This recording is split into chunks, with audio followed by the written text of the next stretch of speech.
Chapter 167. In the Imperial Study Room. Many of these memorials came from the Southern faction in the court. The Southern faction was the die-hard faction headed by the Southern Imperial Censor. They had always been the group of people who gave Dong Fangyao the most headaches. After the original owner ascended the throne, these old guys gave him a lot of trouble. But in the face of these two veterans, they also had the support of the Empress Dowager, so Dong Fangyao could only endure. However, she didn't expect these old fellows to stretch their hands so far. They even meddled in the emperor's harem. Su Rue smiled coldly at the remonstrations on the table that reprimanded him for being too tyrannical. What was tyrannical? You people don't know what true tyrannical is. You're just a group of self-righteous, stubborn old men who flaunt their seniority. Dong Fangyao cared about old sentiments and wanted to stabilize the court. He had to compromise with the people of the Southern faction, but now that Su Rue had become Dong Fangyao, he didn't care about the advice of these people. If he really couldn't do it, he would just kill them all. So what? Your Majesty. Wang Yi, who was originally guarding outside the study, quickly came to Su Rue's side, bowed, lowered his head and said in a low voice, Your Majesty, someone from the Palace of Compassionate and Peaceful has come. The Empress Dowager summons you to the Palace of Compassionate and Peaceful to eat together. Empress Dowager? I am very busy and have no time. Regarding the current Empress Dowager, Su Rue didn't have the slightest favorable impression. The Empress Dowager, who was widowed at a young age, has been in close contact with her relatives and has always wanted to influence the politics of the court. More importantly, she is not Dong Fangyao's biological mother. Naturally, the mother and son are not of the same mind. Wang Yi wasn't surprised. Her Majesty had been too abnormal these days. Wang Yi, who had accepted too many surprises, had learned to be very calm. Didn't he just reject the Empress Dowager? Wasn't this what His Majesty had always wanted to do but never had the chance to do? Thinking of that person in the Palace of Compassionate and Peaceful, Wang Yi couldn't help but frown. When the former emperor was still alive, she was so gentle, virtuous, and considerate. However, after the former emperor passed away and entrusted the current emperor to her, she immediately seemed to have changed into a different person. All day long, she was full of ambition, forming cliques for personal gain. What was wrong with being the empress? After Wang Yi left, Su Rue casually flipped through a few memorials. When he saw a certain memorials from the Imperial Army's general, Su Rue's movements froze and his gaze fell on a person's name. Qin Shangbei. He was Su Wan's fiancé in the original plot and also the male lead Darren of this world. And this memorial was written by the general of the Imperial Army, intending to promote some of his outstanding guards.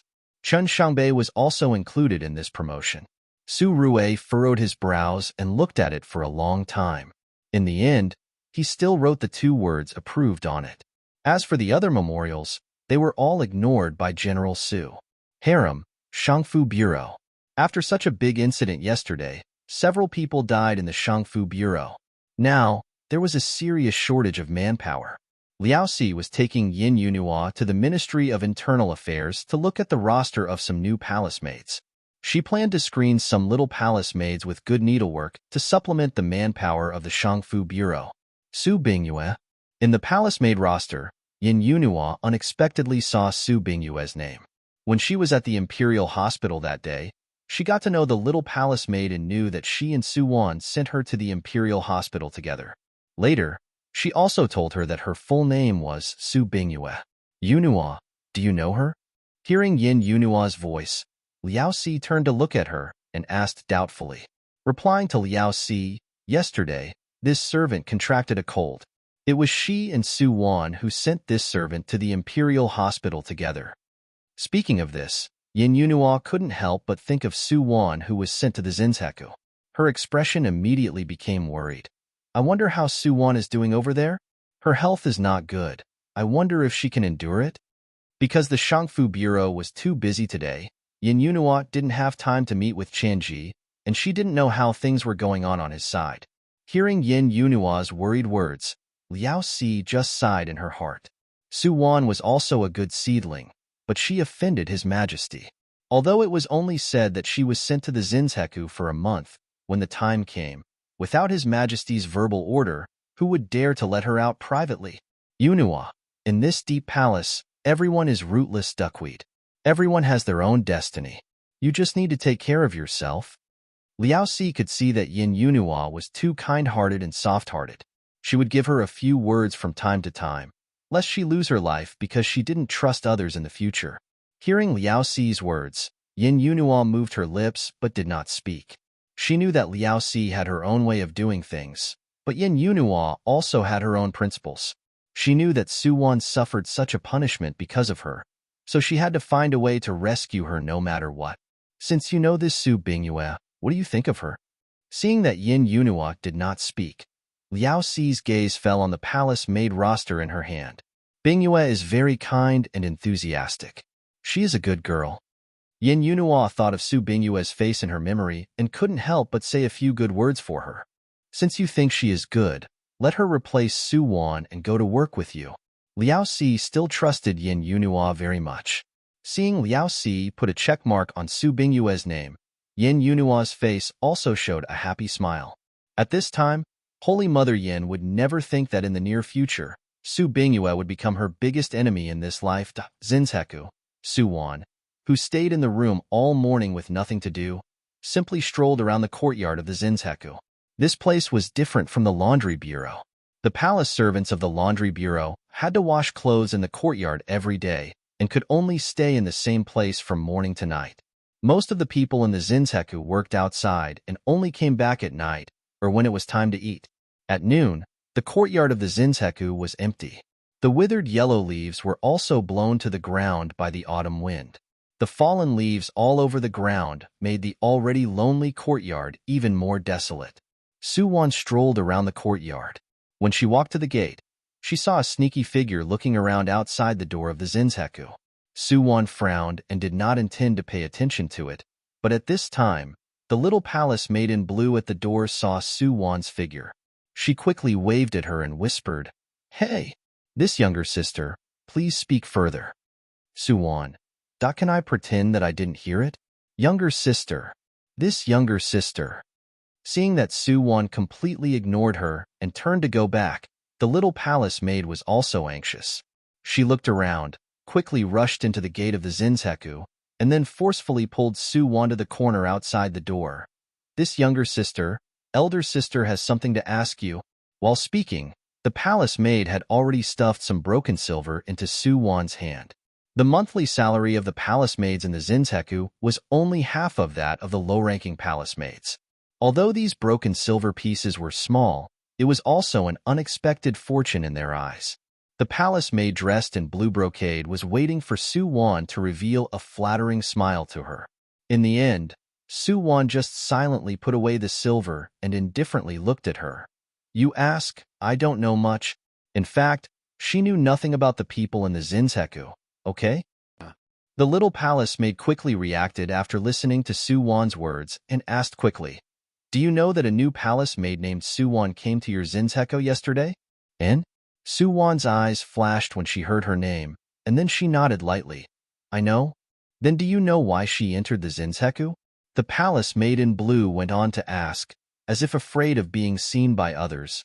Her tone became faster and faster. I heard that she offended His Majesty. Su Wan continued to answer unhurriedly, and her eyes took the opportunity to glance at the little palace maid.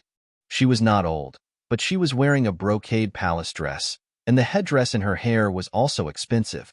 If Su Wan did not guess wrong, she should be the palace maid in charge of a certain imperial concubine, and this imperial concubine was most likely. Do you know what she did to offend His Majesty? The inquiry of the palace maid in blue interrupted Su Wan's thoughts. I don't know. Su Wan shook her head innocently. She didn't say this, and it's not good for us to ask. Hearing Su Wan's answer, the palace maid in blue hesitated and took out some broken silver pieces and stuffed them into Su Wan's hand. Help me find out the reason why she was punished today. I will come here again at this time tomorrow. If you can find out, I will reward you generously. Reward? Su Wan's eyes flashed. Okay, I still don't know how to address you, sister. Me?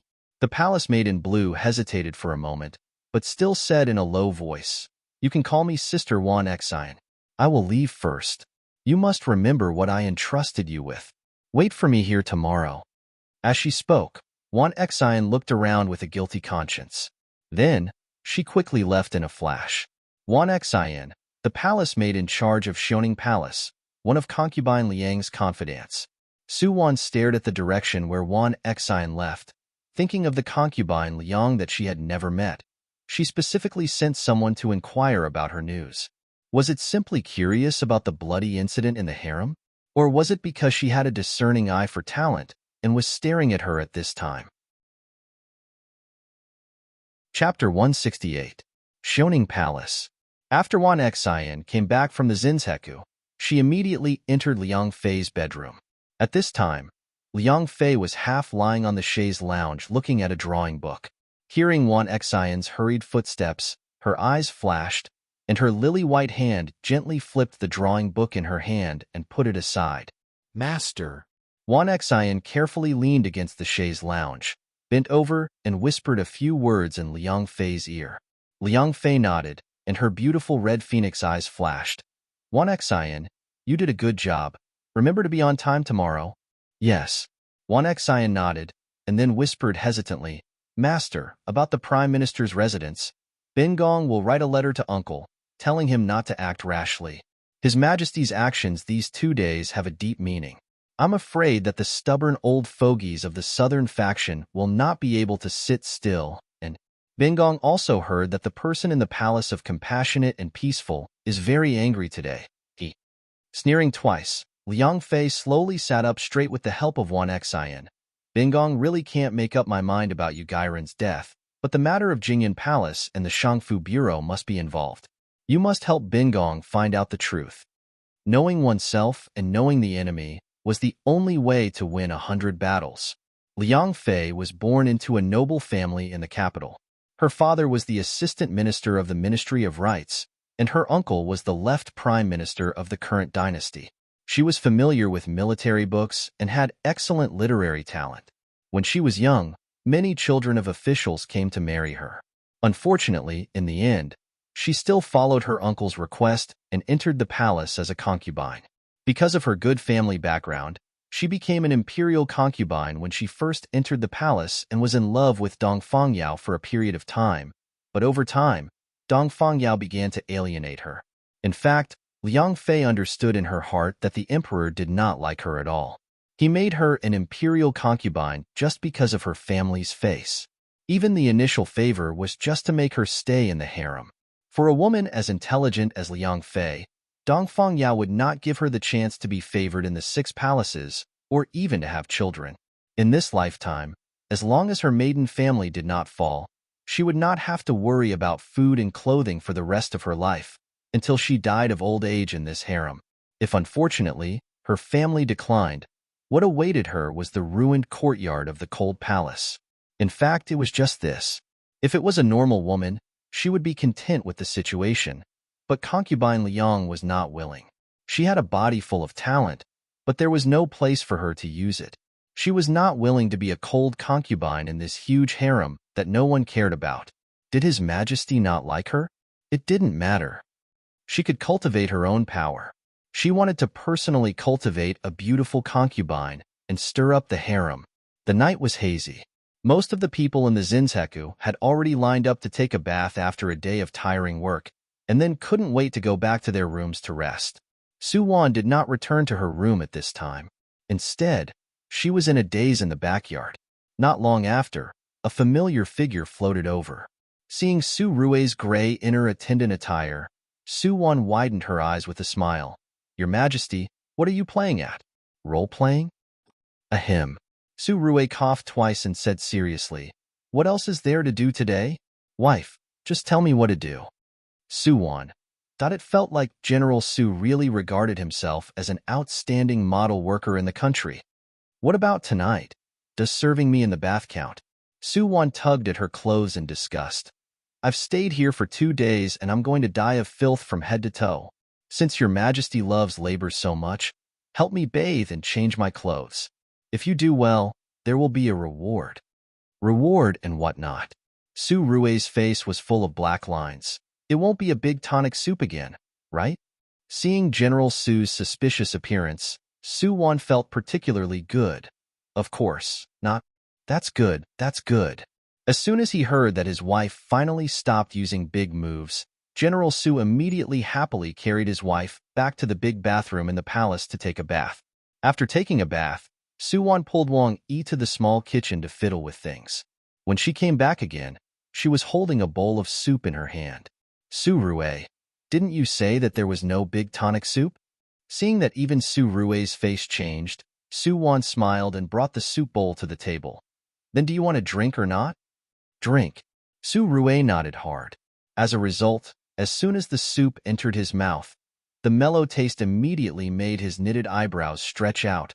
Wife, this is to get rid of your impurities. Su Wan smiled and shrugged her shoulders. Then she strolled to the desk in the warm room and looked at the memorials piled on the table. She casually flipped through them and saw that they were all remonstrations from the imperial censorate. Su Wan couldn't help but curl her lips. Being an emperor is really tiring. Externally, he had to deal with the major events of the imperial court, balance the forces of the various parties in the court, and guard against the internal strife of the various vassal kings. Internally, the women in the harem fought endlessly all day long, and there was also an ambitious empress dowager eyeing him covetously from the side. AI, Dongfang Yao being an emperor was really bitter. Hearing Su Wan's sigh, Su Rue on the side was noncommittal. He had been a vassal king who changed the dynasty and usurped the throne, and he had also been a general who led troops to rebel. Being an emperor, this was really the first time. General Su really didn't like this position, but since ancient times, there were countless people who broke their heads and racked their brains to sit on this dragon throne. Speaking of which, Dongfang Li was estimated to enter the palace again in a few days. His Royal Highness Rue Wang had always been eyeing this throne covetously, waiting to catch Dongfang Yao's mistakes. Now that Dongfang Yao had started a massacre in the harem, he had already provoked the dissatisfaction of the southern faction and the Empress Dowager. If Dongfang Li didn't take the opportunity to do something, he would be unworthy of his villain boss setting. Thinking about Dongfang Li in his heart, Su Rue's eyes couldn't help but become complicated. Should that disaster be killed directly to save trouble, or should he keep him for other purposes? Master. Wang Yi's voice suddenly came from afar. He walked in quickly from outside the hall, his body still carrying the chill of the night. Master, the Empress Dowager has come. And? Su Rue raised his eyes coldly. This Empress Dowager was really impatient. She couldn't keep her cool so quickly, rushing to the palace in the middle of the night. Master, look, Miss Su, she. Seeing that Su Rue didn't speak, Wang Yi's eyes glanced in Su Wan's direction. I'm going to sleep.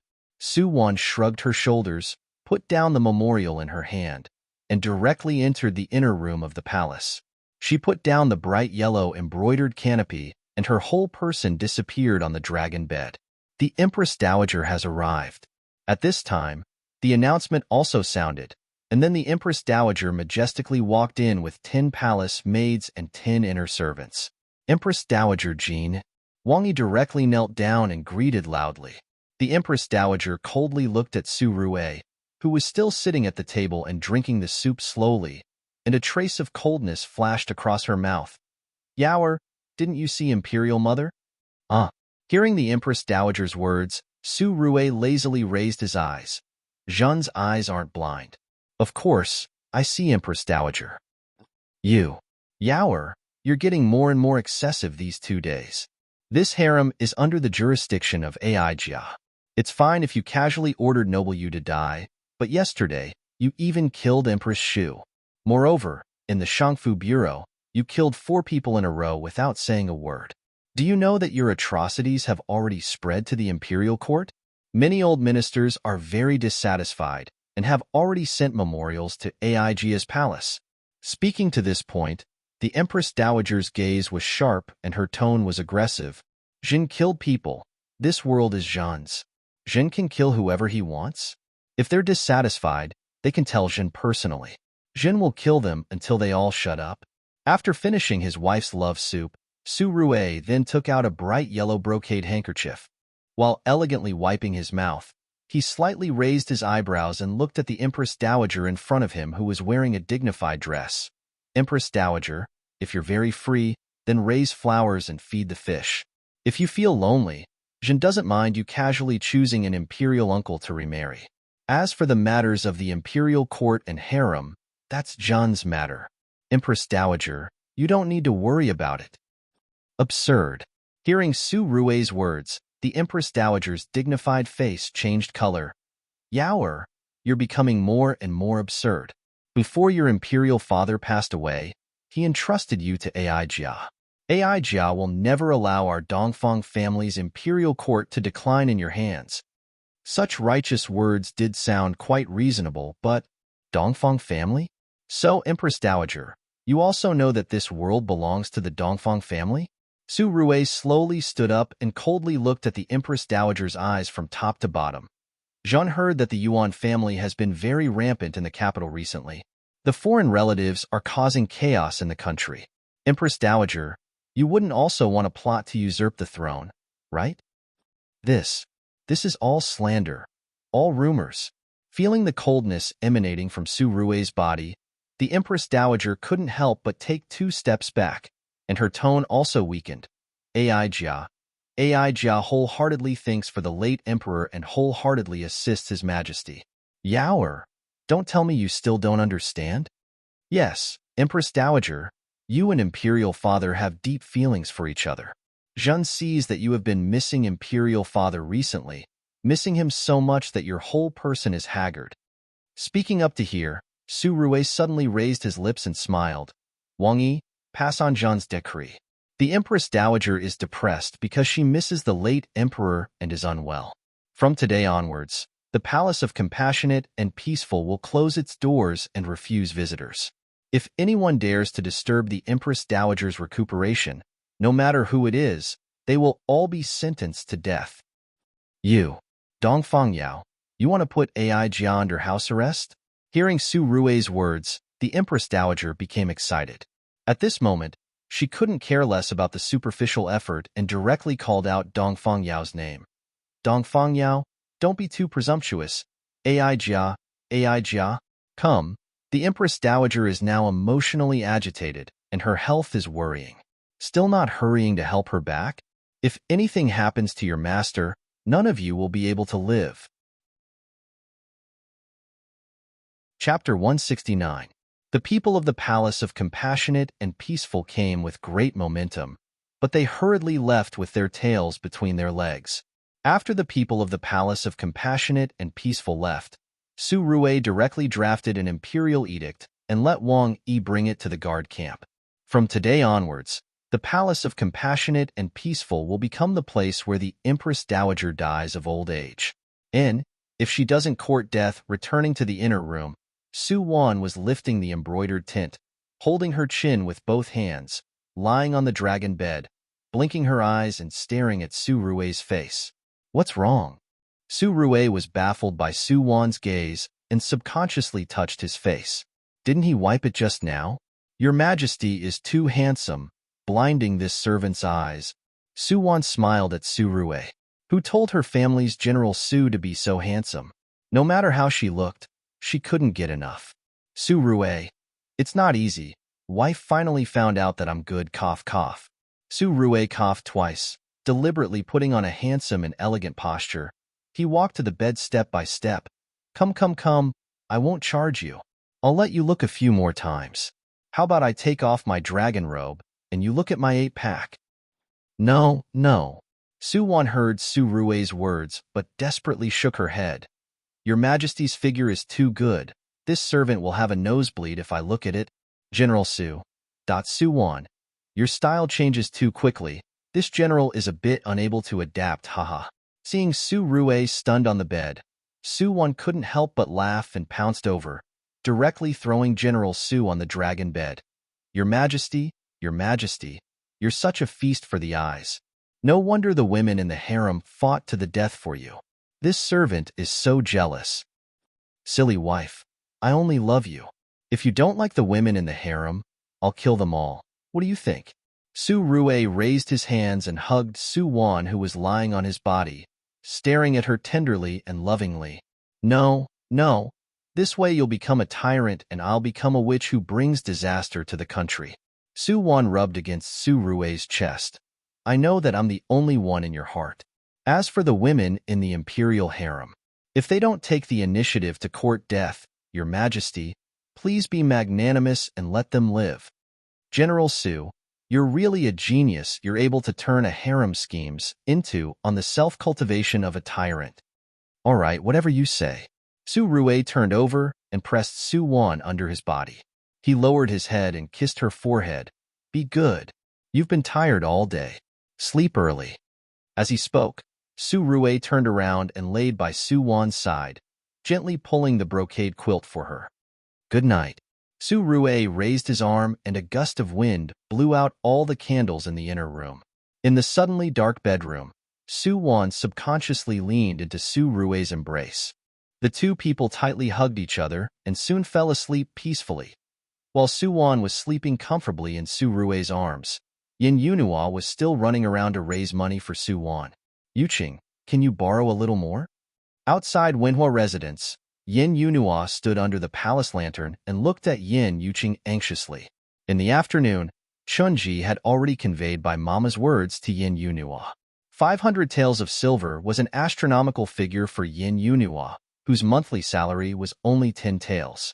After borrowing from the Shangfu Bureau, Yin Yunhua only managed to borrow 40 or so taels, which wasn't even enough for a change.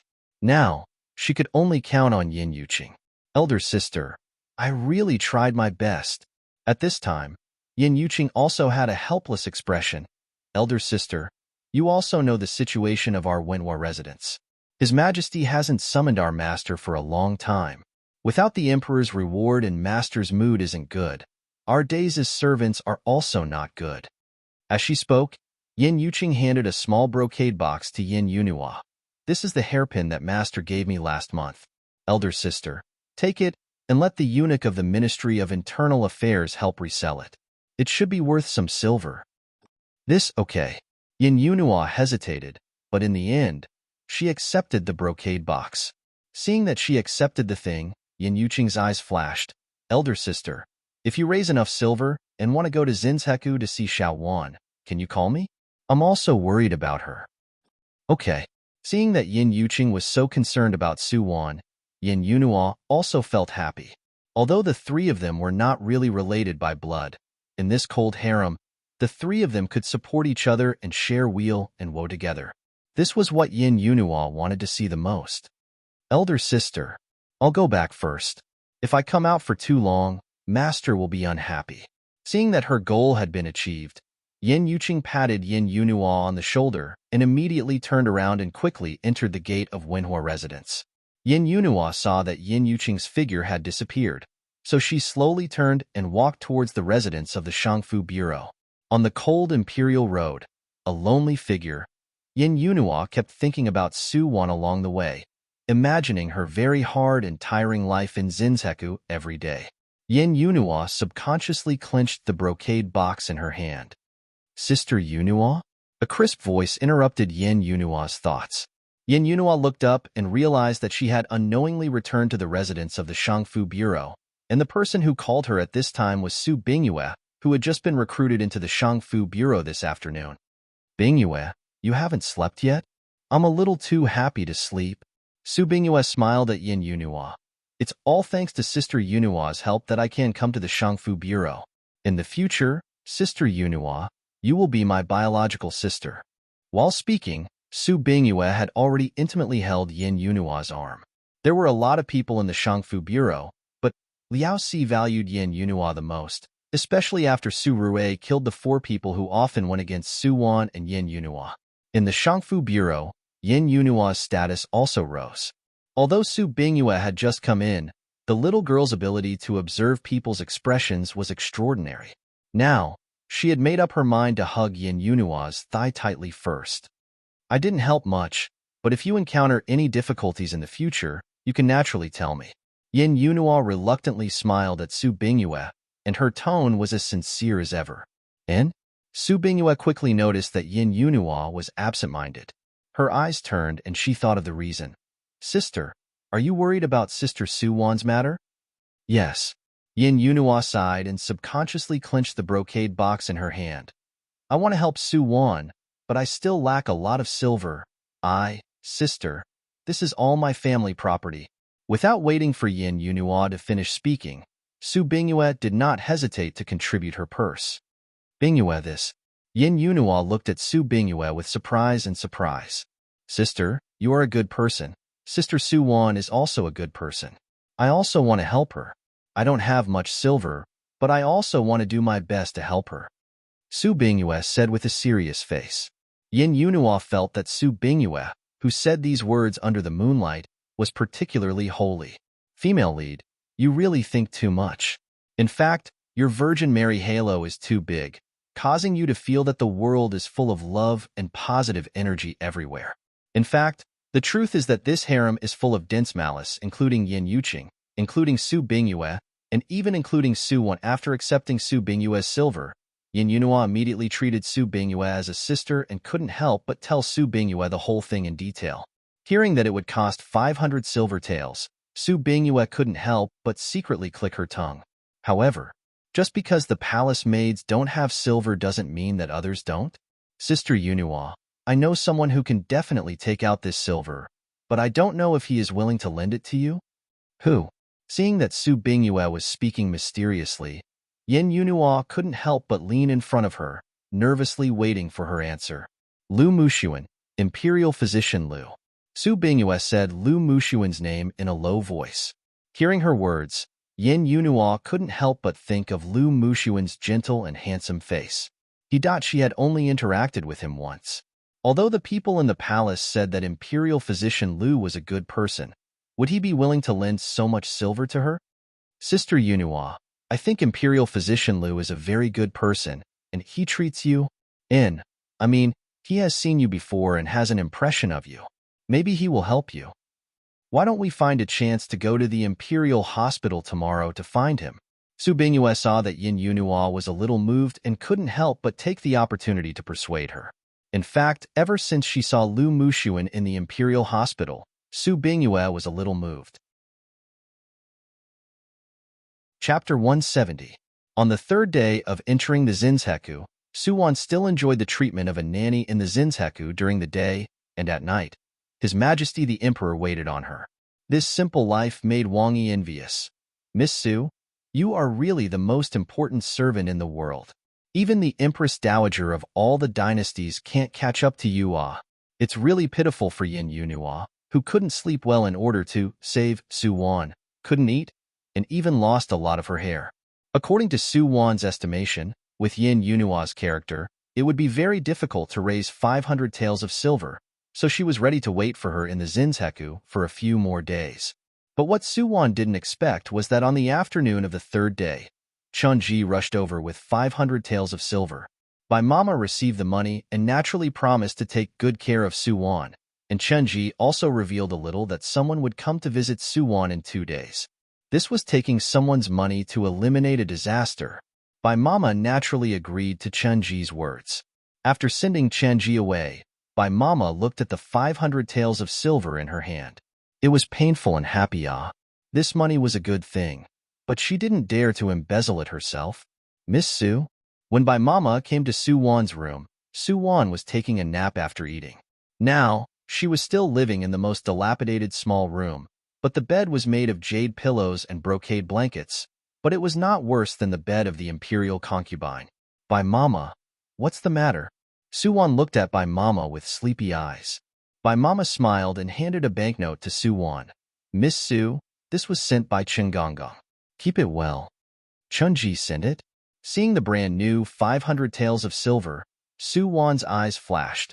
Yin Yunhua raised the money so quickly? Who borrowed it from? Who taught her? Su-won didn't believe that with Holy Mother Yan's character, she would borrow money so quickly and smoothly. Someone must have given her advice. Who was it? Yin Yuqing? Miss Su. Seeing Su-won's complicated gaze without saying a word, Bai Mama hesitated and took the initiative to speak. At noon today, someone was sneaking around outside the gate of our Zinzheku courtyard. This old slave asked the servants who went in and out. That person seemed to be inquiring about you. This old slave has already told my subordinates not to reveal even a word about you. Oh. Hearing by Mama's words, Su-won smiled. That sneaky person was naturally Won Xian. She didn't think that she would really come. Su-won didn't have the leisure to play tricks with her. Nanny, I'm naturally reassured by you. As she spoke, Su-won raised her hand and lightly stuffed 500 taels of silver into by Mama's hand. Mama has worked hard these past few days. This silver is your hard work. As long as Mama does your best, I will naturally not treat Mama unfairly. Thank you, Miss Su. By Mama's tone was a little excited. Oh my, 500 taels. Even the beauties and nobles in the palace wouldn't be able to tip so much money at once.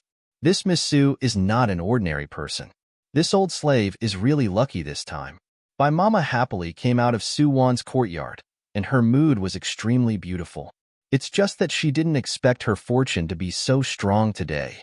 As soon as she returned to the door of her room, By Mama saw a little eunuch of the Ministry of Internal Affairs standing in front of her door with a grin. Is it By Mama? This slave is Xia Shunzi of the Ministry of Internal Affairs. Xia Shunzi smiled and handed a pouch to By Mama. Mama, today, this slave is here to distribute this month's supplies to the Zinseku, and this? Xia Shunzi took out an envelope from his arms, and along with the envelope, there was a silver banknote with a denomination of 100 taels. This is... By Mama's expression changed slightly. In fact, she already had a guess in her heart. Mama, did a new person come to the Zinseku recently? Xia Shunzi stuffed the letter and the banknote into the palm of By Mama's hand. This is what this official told me to give to that girl. Thank you, By Mama. There was no name on the envelope, nor was it for whom it was for, but By Mama listened to Xia Shunzi's words and naturally knew that the letter was for Su-won. Father-in-law, rest assured, this old slave knows what to do. By Mama exchanged a few more polite words with Xia Shunzi and sent him out of the gate of the Zinseku. Only then did By Mama sigh and return to Su-won's room. At this time, Su-won was a little surprised to see By Mama return. Mama, do you still have something else? Miss Su, this letter and the banknote are for you. By Mama handed the envelope and the banknote to Su-won, but Su-won just took out the letter with a little doubt and didn't take the banknote in her hand. By Mama remained calm, but the corners of her eyes and the tips of her eyebrows were full of joy. This letter is... Su-won quickly opened the envelope. There was only one piece of paper inside, but the handwriting on it was very strong and powerful. Qin Shengbei. Su-won saw that the inscription of the letter turned out to be Qin Shengbei's seal. For a moment, she was a little stunned. How could she forget this genuine male lead? It turned out that the news of the accident in the Shangfu Bureau had already spread out.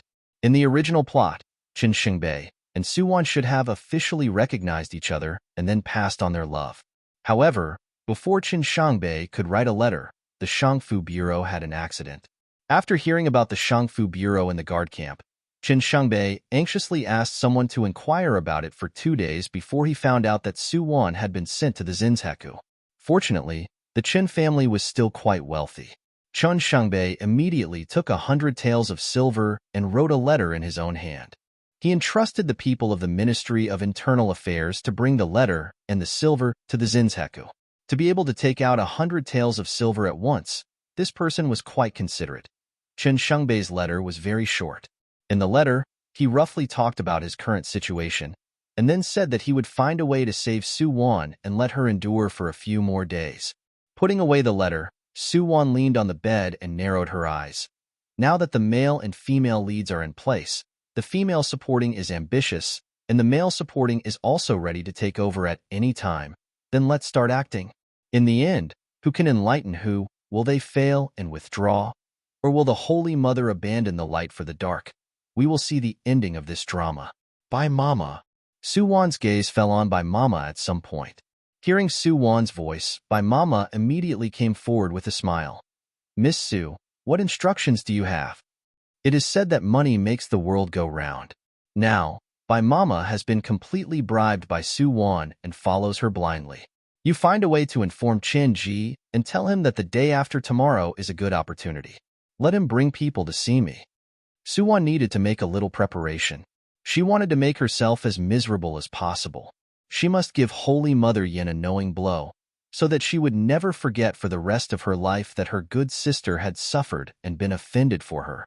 In this way, Su Wan would be able to sing better in the future. This old servant understands. Hearing Su Wan's instructions, Bai Mama immediately nodded her head vigorously. This matter is easy. She will definitely do it properly. Shangfu Bureau. When Qianji received the news sent by Bai Mama, he had just returned to the Shangfu Bureau. As soon as he entered the door, he saw Yin Yunhua and Su Bingyue about to go out together. Chunji narrowed his red phoenix eyes and looked at Su Bingyue. This little girl looked like a restless person at first glance, and he didn't like it. Chen Gonggong. Yin Yunhua and Su Bingyue were about to go out with the brocade when they met Chunji at the door. The two people naturally immediately stepped forward and saluted respectfully. Yunhua, come over here. Zajia has something to say to you. Chunji waved his hand at Yin Yunhua, and Yin Yunhua immediately ran over anxiously. Chen Gonggong, is there any change on Xiao Wan's side? At this time, Yin Yunhua couldn't help but think of Su Wan. She just sent the silver over at noon. The other side wouldn't change their minds so soon, right? It's about Su Wan, but it's a good thing. Chunji saw Yin Yunhua's anxious appearance and didn't beat around the bush. He directly relayed Bai Mama's words to her. At noon the day after tomorrow, pack up and I will take you over. Really? Yin Yunhua's eyes immediately lit up when she heard Chenji's words. Chen Gonggong, thank you so much, and can I bring 2 more people over? And? Hearing Yin Yunhua's words, Chonji hesitated for a moment. He thought that Bai Mama didn't have any requirements for the number of people, and the Zinseku was a dirty and messy place. Only people with mental problems would be willing to always run there, right? Ba, Chunji scolded in his heart. Stupid as hell. Didn't I always go there these days? His Majesty the Emperor, who also always ran there, was also shot. Wang Yi. Shot +1. Okay. Chunji saw Yin Yunhua's cautious appearance and couldn't help but wave his hand. Alas, he was too soft-hearted. Countless people who were stabbed in the back by Changji. Why are you so soft-hearted? Chapter 171. It was noon, and the weather was warm. Yin Yunhua, Su Bingyue, and Yin Yuqing, who had already made an appointment, followed Chunji and hurriedly came to the courtyard gate of Zinseku. Because Bai Mama had an appointment with Chunji, she was standing outside the courtyard gate and waiting for a long time. Mama. Chunji flicked his horsetail whisk and smiled charmingly at Bai Mama. These girls are Su Wan's little sisters. It's okay to let them go in and take a look, right? AI, this was originally not allowed. Bai Mama pretended to show an embarrassed expression. However, since Chen Gonggong has spoken, this old slave will naturally give you face. There are not many people in the courtyard now, and Su Wan has just returned. You can go in and see her. Remember to be quick. As she spoke, Bai Mama waved her hand and summoned a servant of Zinseku. You may take them to see Su Wan. Yu Mei was Bai Mama's confidant. When she heard Bai Mama's words, she immediately stepped forward respectfully. Elder sisters, come with me. According to age, Yu Mei was several years older than Yin Yunhua and the others, but the harem was a place that paid great attention to rank and status. In front of high-level palace maids like them, the people of Zinseku had to respectfully address each other as elder sister. Because Su Wan lived in the innermost place, Yu Mei took everyone through almost half of Zinsecu's courtyard. Looking at the haggard palace maids in the courtyard, Yin Yuqing and Su Bingyue both frowned, and Yin Yunhua's face flashed with discomfort. Miss Yu Mei, what does Su Wan do in Zinseku? Is it hard? Yin Yunhua couldn't help but inquire about Su Wan's recent situation. She was eager to know how Su Wan was doing here. When she heard Yin Yunhua's words, Yu Mei just smiled bitterly. This elder sister, what we do in Zinseku is the most lowly and laborious work. The newcomers are generally pouring night incense, cleaning the toilets of the 3rd hall, or cleaning the weeds of the 6th hall. In short, their lives are cheap. How can they be qualified to say that it's hard? Hearing Yu Mei's words, Yin Yunhua's entire face turned pale. Yin Yuqing and Su Bingyue looked at each other, and they subconsciously shuddered. This Zinseku, is really not a place for people to stay. We're here. At this time, Yu Mei's footsteps stopped in front of a dilapidated house. This is where Su Wan lives. She came last and can only live in the farthest and worst room. You guys better be mentally prepared before going in. With that, Yu Mei took a deep look at the three of them, then shook her head and turned to leave. Sister. Looking at the dilapidated wooden door, Yen Yuqing subconsciously pulled Yen Yunua's sleeve. Yen Yunua also took a deep breath and stepped forward to push open the wooden door. Creak. As the wooden door opened, a cloud of choking dust splashed out. Cough, cough. Su Bingyue, who was standing on the far right, choked on the dust and couldn't help but cough. Her coughing alarmed the people in the room. Sister Yunua, why are you here? The entire room was very narrow.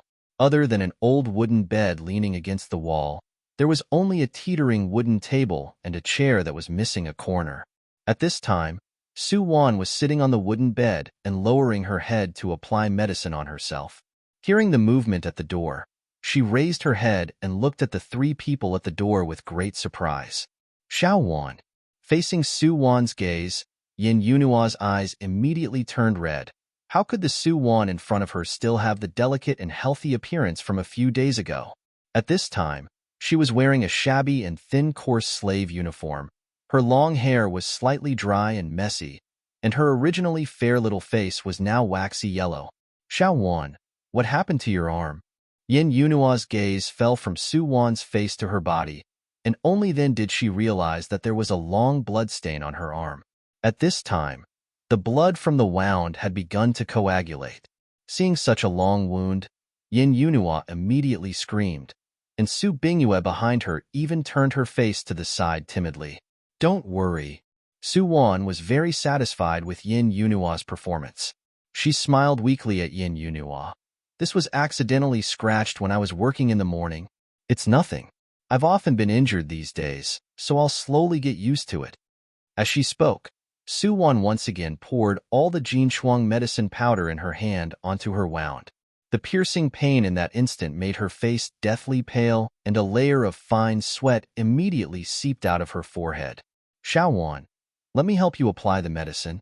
Yin Yunua saw that it was really inconvenient for Su Wan to apply the medicine by herself. She couldn't help but say as she quickly stepped forward. Yin Yuqing and Su Bingyue behind her also looked at each other and followed her to the bed. The three people busily helped Su Wan treat the wound. Yin Yuqing took out a clean handkerchief from her arms and helped Su Wan bandage her arm. After doing all this, Yin Yunua couldn't help but sit by the bed and take Su Wan's hand. Xiao Wan, I'm sorry. You suffered so much because of me.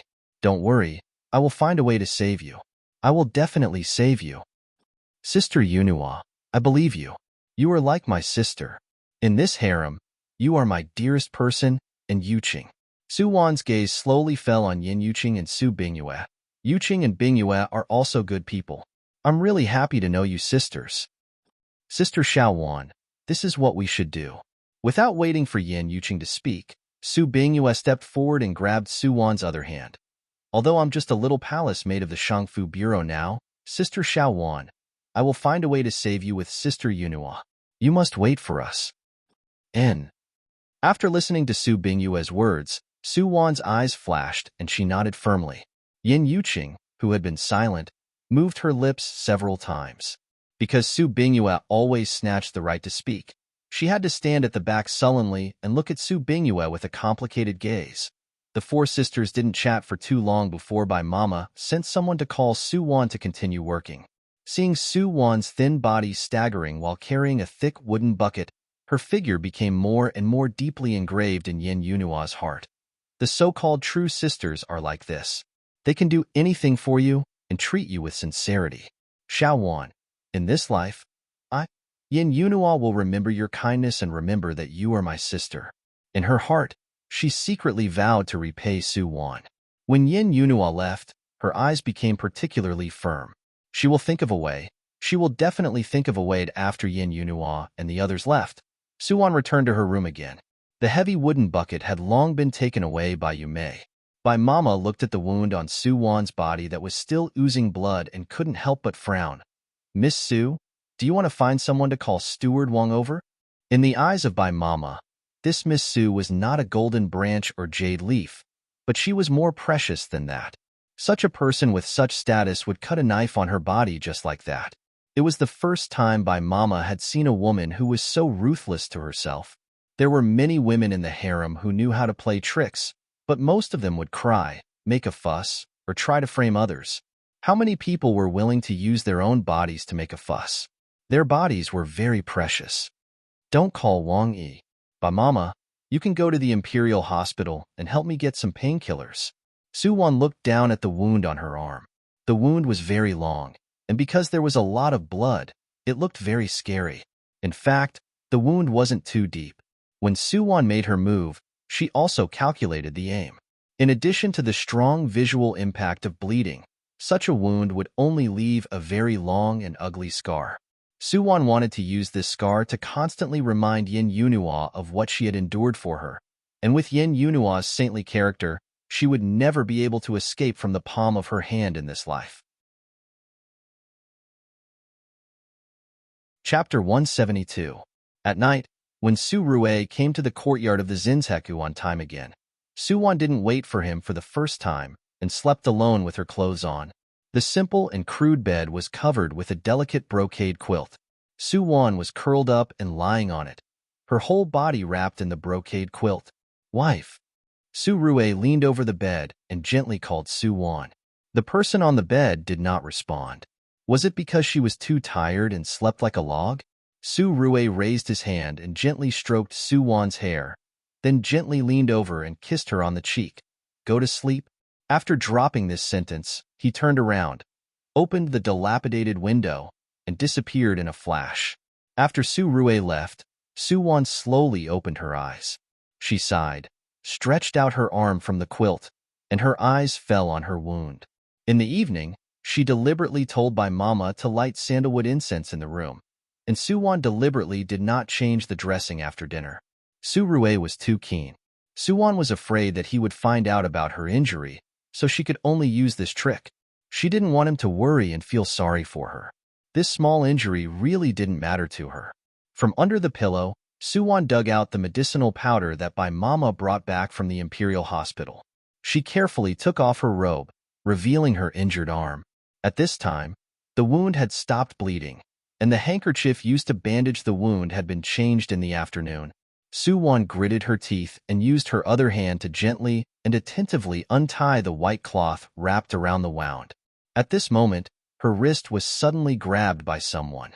Su Wan was startled and raised her eyes in panic to meet Su Rue's bottomless eyes.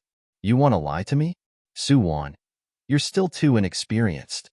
Even though the room was full of the smell of sandalwood, it still couldn't cover up the smell of blood on her body. And just before leaving, Su Rue deliberately leaned over and kissed Su Wan. The matter of hiding Jinchuang medicine under her pillow was immediately discovered by Su Rue. He pretended that he didn't notice anything and left in order to catch her and hide her alone. Seeing that she couldn't hide it from Su Rue, Su Wan could only smile bitterly at him. You're really too keen. I can't deceive you. Su Rue didn't speak. He silently took the Jinchuang medicine beside Su Wan, lowered his eyes, and skillfully and carefully helped her change the medicine powder on the wound. Don't do it again.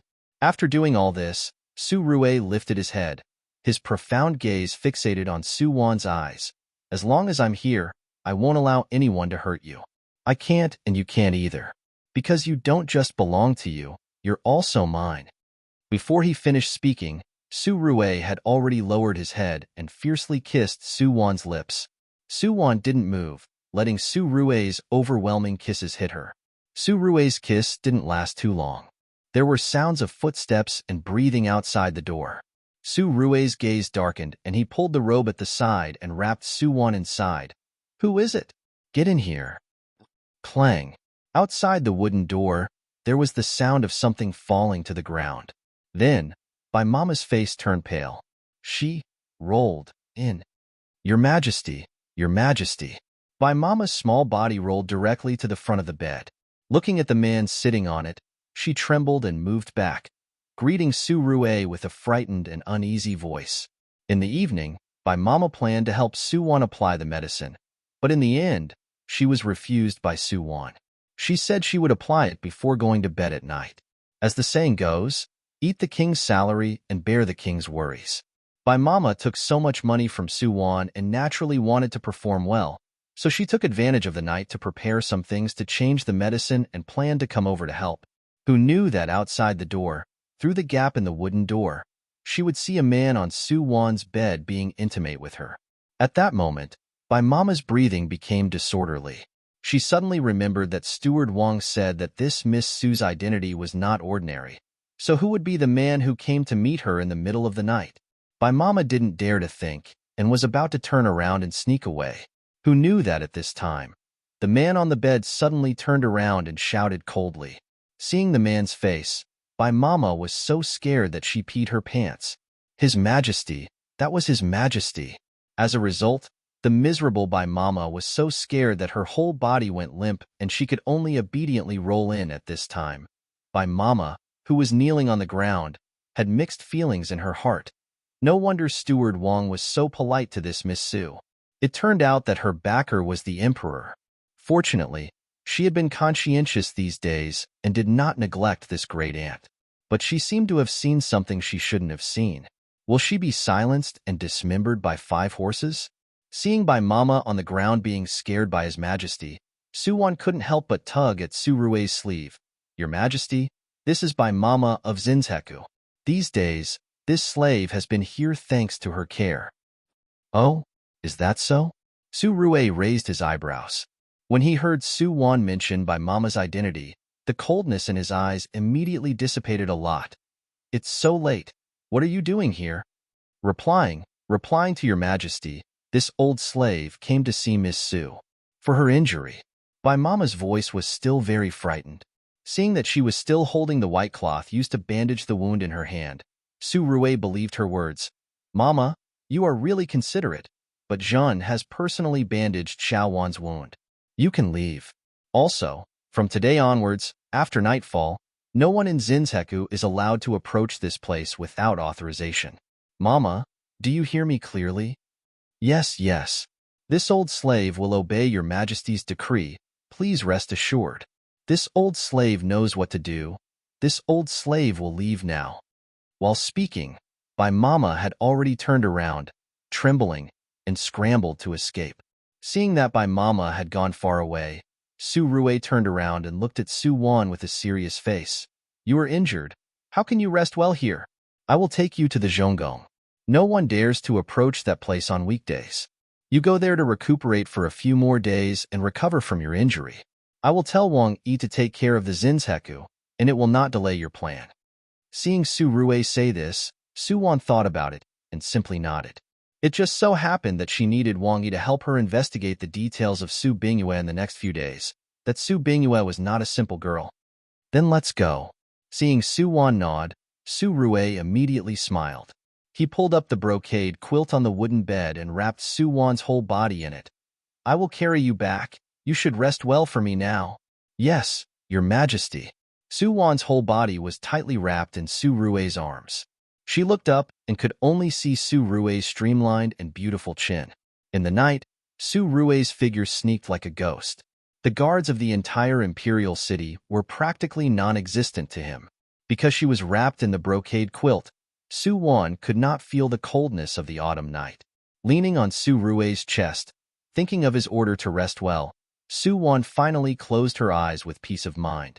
Central Palace, Chenkuan Palace. Ever since Su Rui came to this world, there were no palace maids serving in the Central Palace. Usually, all the affairs of the Central Palace were directly arranged by Wang Yi's capable servants to complete. After putting Su Wan on the dragon couch and watching her sleep, Su Rui then summoned Wang Yi over and had him remove the servants in the warm room and bedroom for the next few days. These few days, only Wang Yi was left to serve in these 2 places. Although the servants in the Central Palace were 100% reliable people, Su Rui did not want others to destroy his and Su Wan's world of 2 people. The reason why he left Wang Yi behind was just to leave someone who could pass on a message. Hearing Su Rui's instructions, Wang Yi naturally nodded and did as he said. Your Majesty, Miss Su these few days. Wang Yi originally wanted to ask if he wanted to find someone to take care of Su on these few days. Who knew that before he finished speaking, he was interrupted by Su Rui. "Oh right, Wang Yi, go to the Imperial Hospital tomorrow morning and help me bring the best medicine from the Imperial Hospital. You have to do this carefully and don't let others suspect you." This servant understands. Chapter 173. The weather at the end of October, an autumn rain and a cold wind. Su Wan leaned on the soft couch in the side study of the warm room. She flipped through Su Bingyue's travel guide card that Wang Yi found for her with one hand. The card recorded Su Bingyue's birthplace, life experience, and family situation in detail. This girl turned out to be a concubine's child like Yin Yuqing, but she was very favored at home, and it was Su Bingyue who took the initiative to enter the palace this time. It could be seen how dissatisfied and ambitious this girl was with the current situation. Su Wan's eyes flashed. Originally, she planned to use Yin Yuqing to be the vicious female supporting character, but now, it seemed that Su Bingyue was more suitable.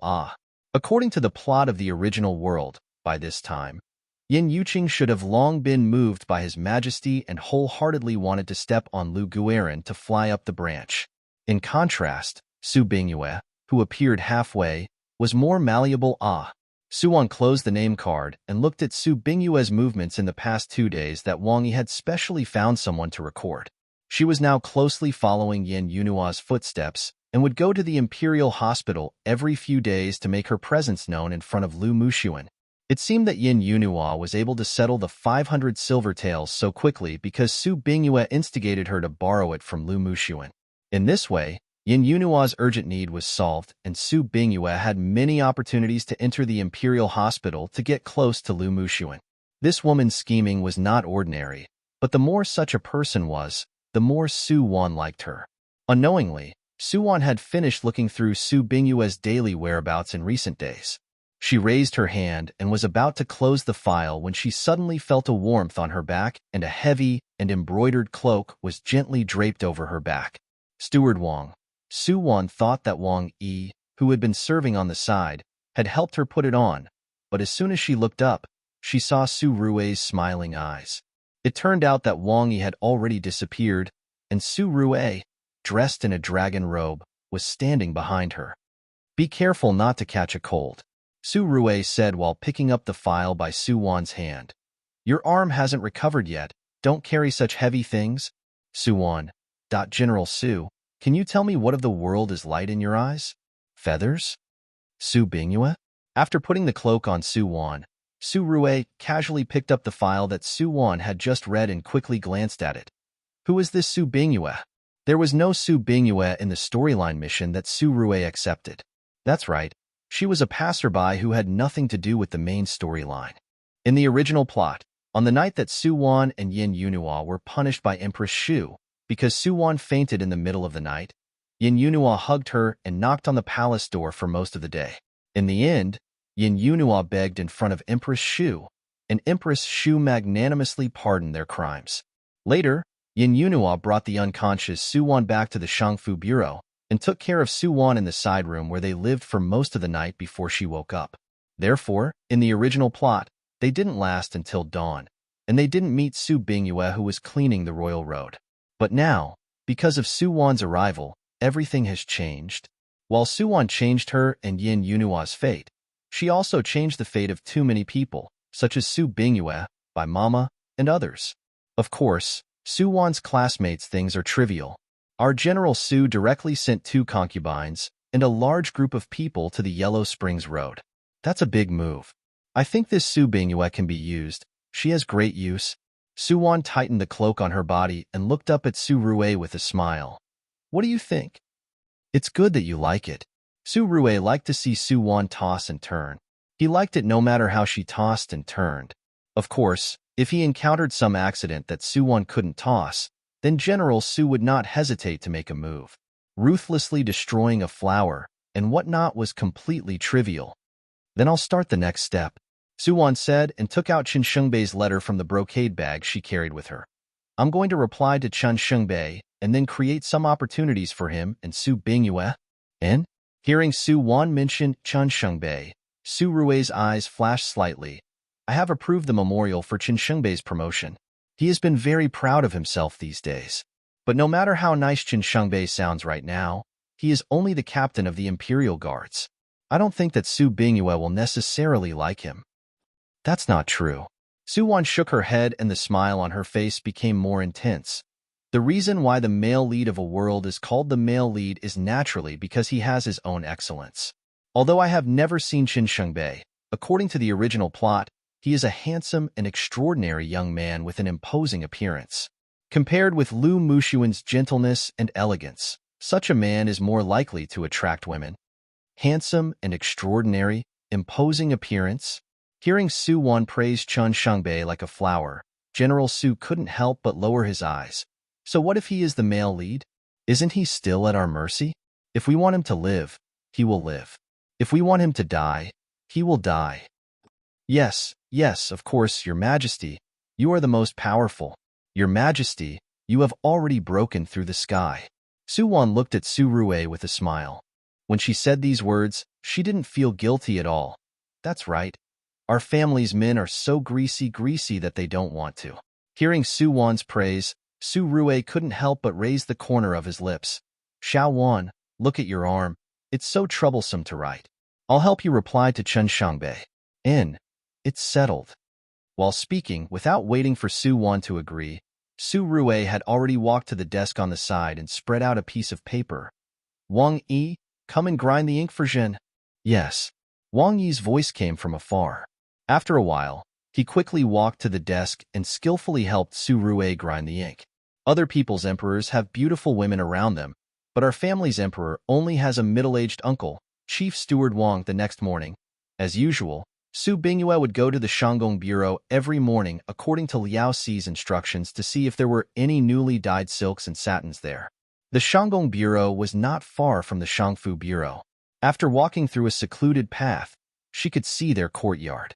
Su Bingyue had long been familiar with this road. Usually, no one would pass by here at this time. But today, when Su Bingyue passed the path, she bumped into a little eunuch who was hurrying along. Seeing that the other party was wearing the uniform of the Ministry of Internal Affairs, Su Bingyue didn't dare to argue with the other party. The little eunuch seemed to be in a hurry and disappeared in the blink of an eye. What bad luck! Su Bingyue rubbed her shoulder that was hurting from the collision. The moment she looked down, she saw a brand new letter on the ground. This is. She hesitated to pick up the letter. There was a line of words written on it. Imperial Army North Camp, Qin Shangbei. Qin Shangbei? This name sounds nice, and the handwriting on the letter is also very beautiful. Who wrote this letter? Looking at the direction of the little eunuch from the Ministry of Internal Affairs, this letter should have come from the harem. The harem forbids all palace maids and guards from coming and going. If it wasn't a palace maid, Su Bingyue's hands were trembling. She composed herself, walked to the corner of the path, and looked around.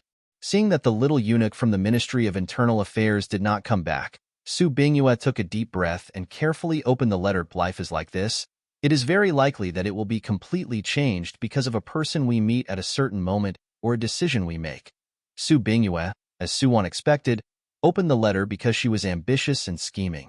If the person who picked up this letter was changed to Yin Yunhua, I'm afraid that Yin Yunhua would foolishly stand in place and wait for the owner to find her. If she couldn't wait for the owner, she would try her best to find the owner. Of course, if Su Wan encountered such a thing, she would probably turn a blind eye to such a letter. Chapter 174. Imperial City Imperial Guard, North Guard Camp. In everyone's eyes, Qin Shangbei, who had just been promoted to the head of the Imperial Guards, was flushed with success these days. He was recognized by his boss and his majesty at such a young age. His future was simply limitless. However, surrounded by everyone's envious, jealous, and hateful eyes, Qin Shangbei maintained his indifference on the surface. In fact, he was actually very annoyed in his heart. Ever since he entrusted Xia Shunzi of the Ministry of Internal Affairs to send the money and the letter to Su Wan, there had been no news from the Zinzheku. Qin Shangbei was absent-minded all day. In his memory, Su Wan was still the same as she was many years ago, a small, white, and clean girl who liked to chase after him and call him Big Brother Shangbei, Big Brother Shangbei. At that time, he knew that Su Wan was his future wife. Although he was only a little more than 2 years older than her, Chun Shengbei already had the heart of a little man at that time and knew that he had to protect her for a lifetime. Unfortunately, when he was 9 years old, the Su family moved away because of the family's decline. Since then, there had been no news and the two families had lost contact. In the past few years, Chun Shengbei had never forgotten the little girl with clear eyes in his memory. Occasionally in his dreams at midnight, he could always hear a tender and pleasant voice constantly calling, "Big Brother Shengbei." After Qin Shengbei was recommended to the court by his father at the age of 16, many people in the capital came to his door to matchmake, but they were all rejected by Chun Shengbei. Although he knew that the chance of meeting Su Wan again in the vast sea of people was very small, Qin Shengbei still didn't want to give up. The capital could be said to be very big, but it could also be said to be very small. He always looked forward to one day being able to reunite with that girl on the street. This was a scene that Qin Shengbei had imagined countless times. As a result, not long ago, when he was inspecting the palace, he really saw Su Wan again. She was following a group of palace maids, wearing the aqua-blue palace dress of the Shangfu Bureau. On her waist hung the jade pendant that she had never left since she was a child. The jade pendant was originally a pair and was a token of engagement between their two families.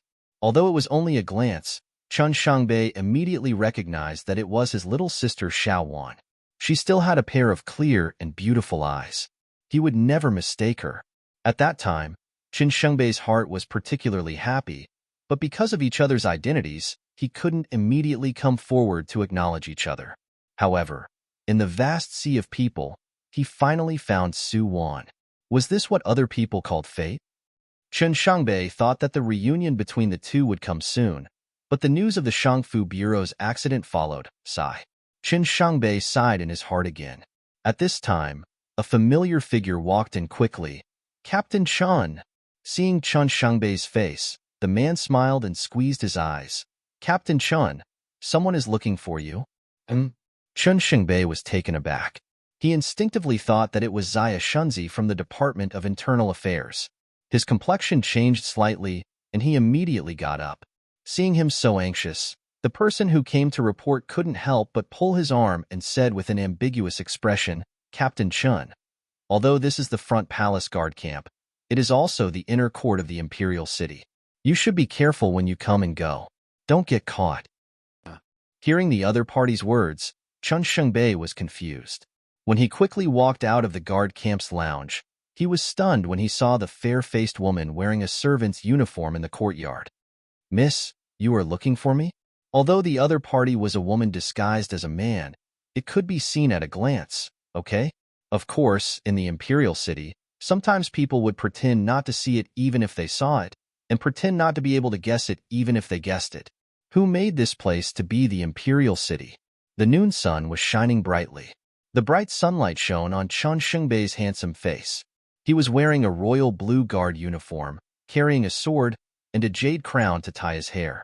His whole person looked extremely heroic and vigorous. Especially the tone of his voice at the moment. The charming voice made people feel particularly comfortable listening to it. Before seeing Chen Shengbei, Su Bingyue always felt that a man like Imperial Physician Liu was already very good-looking. But seeing the heroic Chen Shengbei, Su Bingyue's heartbeat immediately accelerated. This was the feeling of falling in love at first sight. Love at first sight, heart beating like a deer. You are Chun Shengbei, Big Brother Chin? Su Bingyue restrained the light in her eyes and looked at Chun Shengbei with an innocent and shy face, her voice weak and mellow. I am Chun Shengbei. May I ask who you are? I am Su Wan's good sister, Su Bingyue. Big Brother Chin, you can call me Bingyue. Su Bingyue smiled brightly at Chun Shengbei.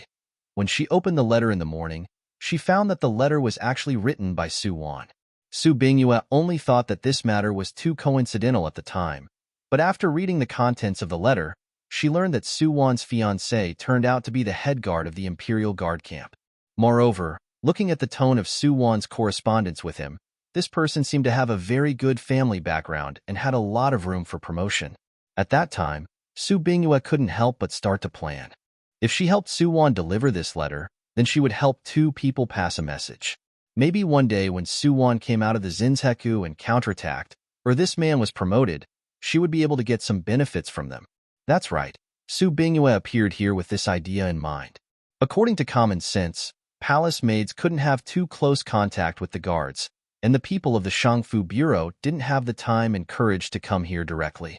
In the original plot, Su Wan and Yin Yunhua asked the courageous Yin Yuqing to deliver the letter, but now Su Bingyue directly changed into an inner maid's uniform and dared to come directly to the guard camp.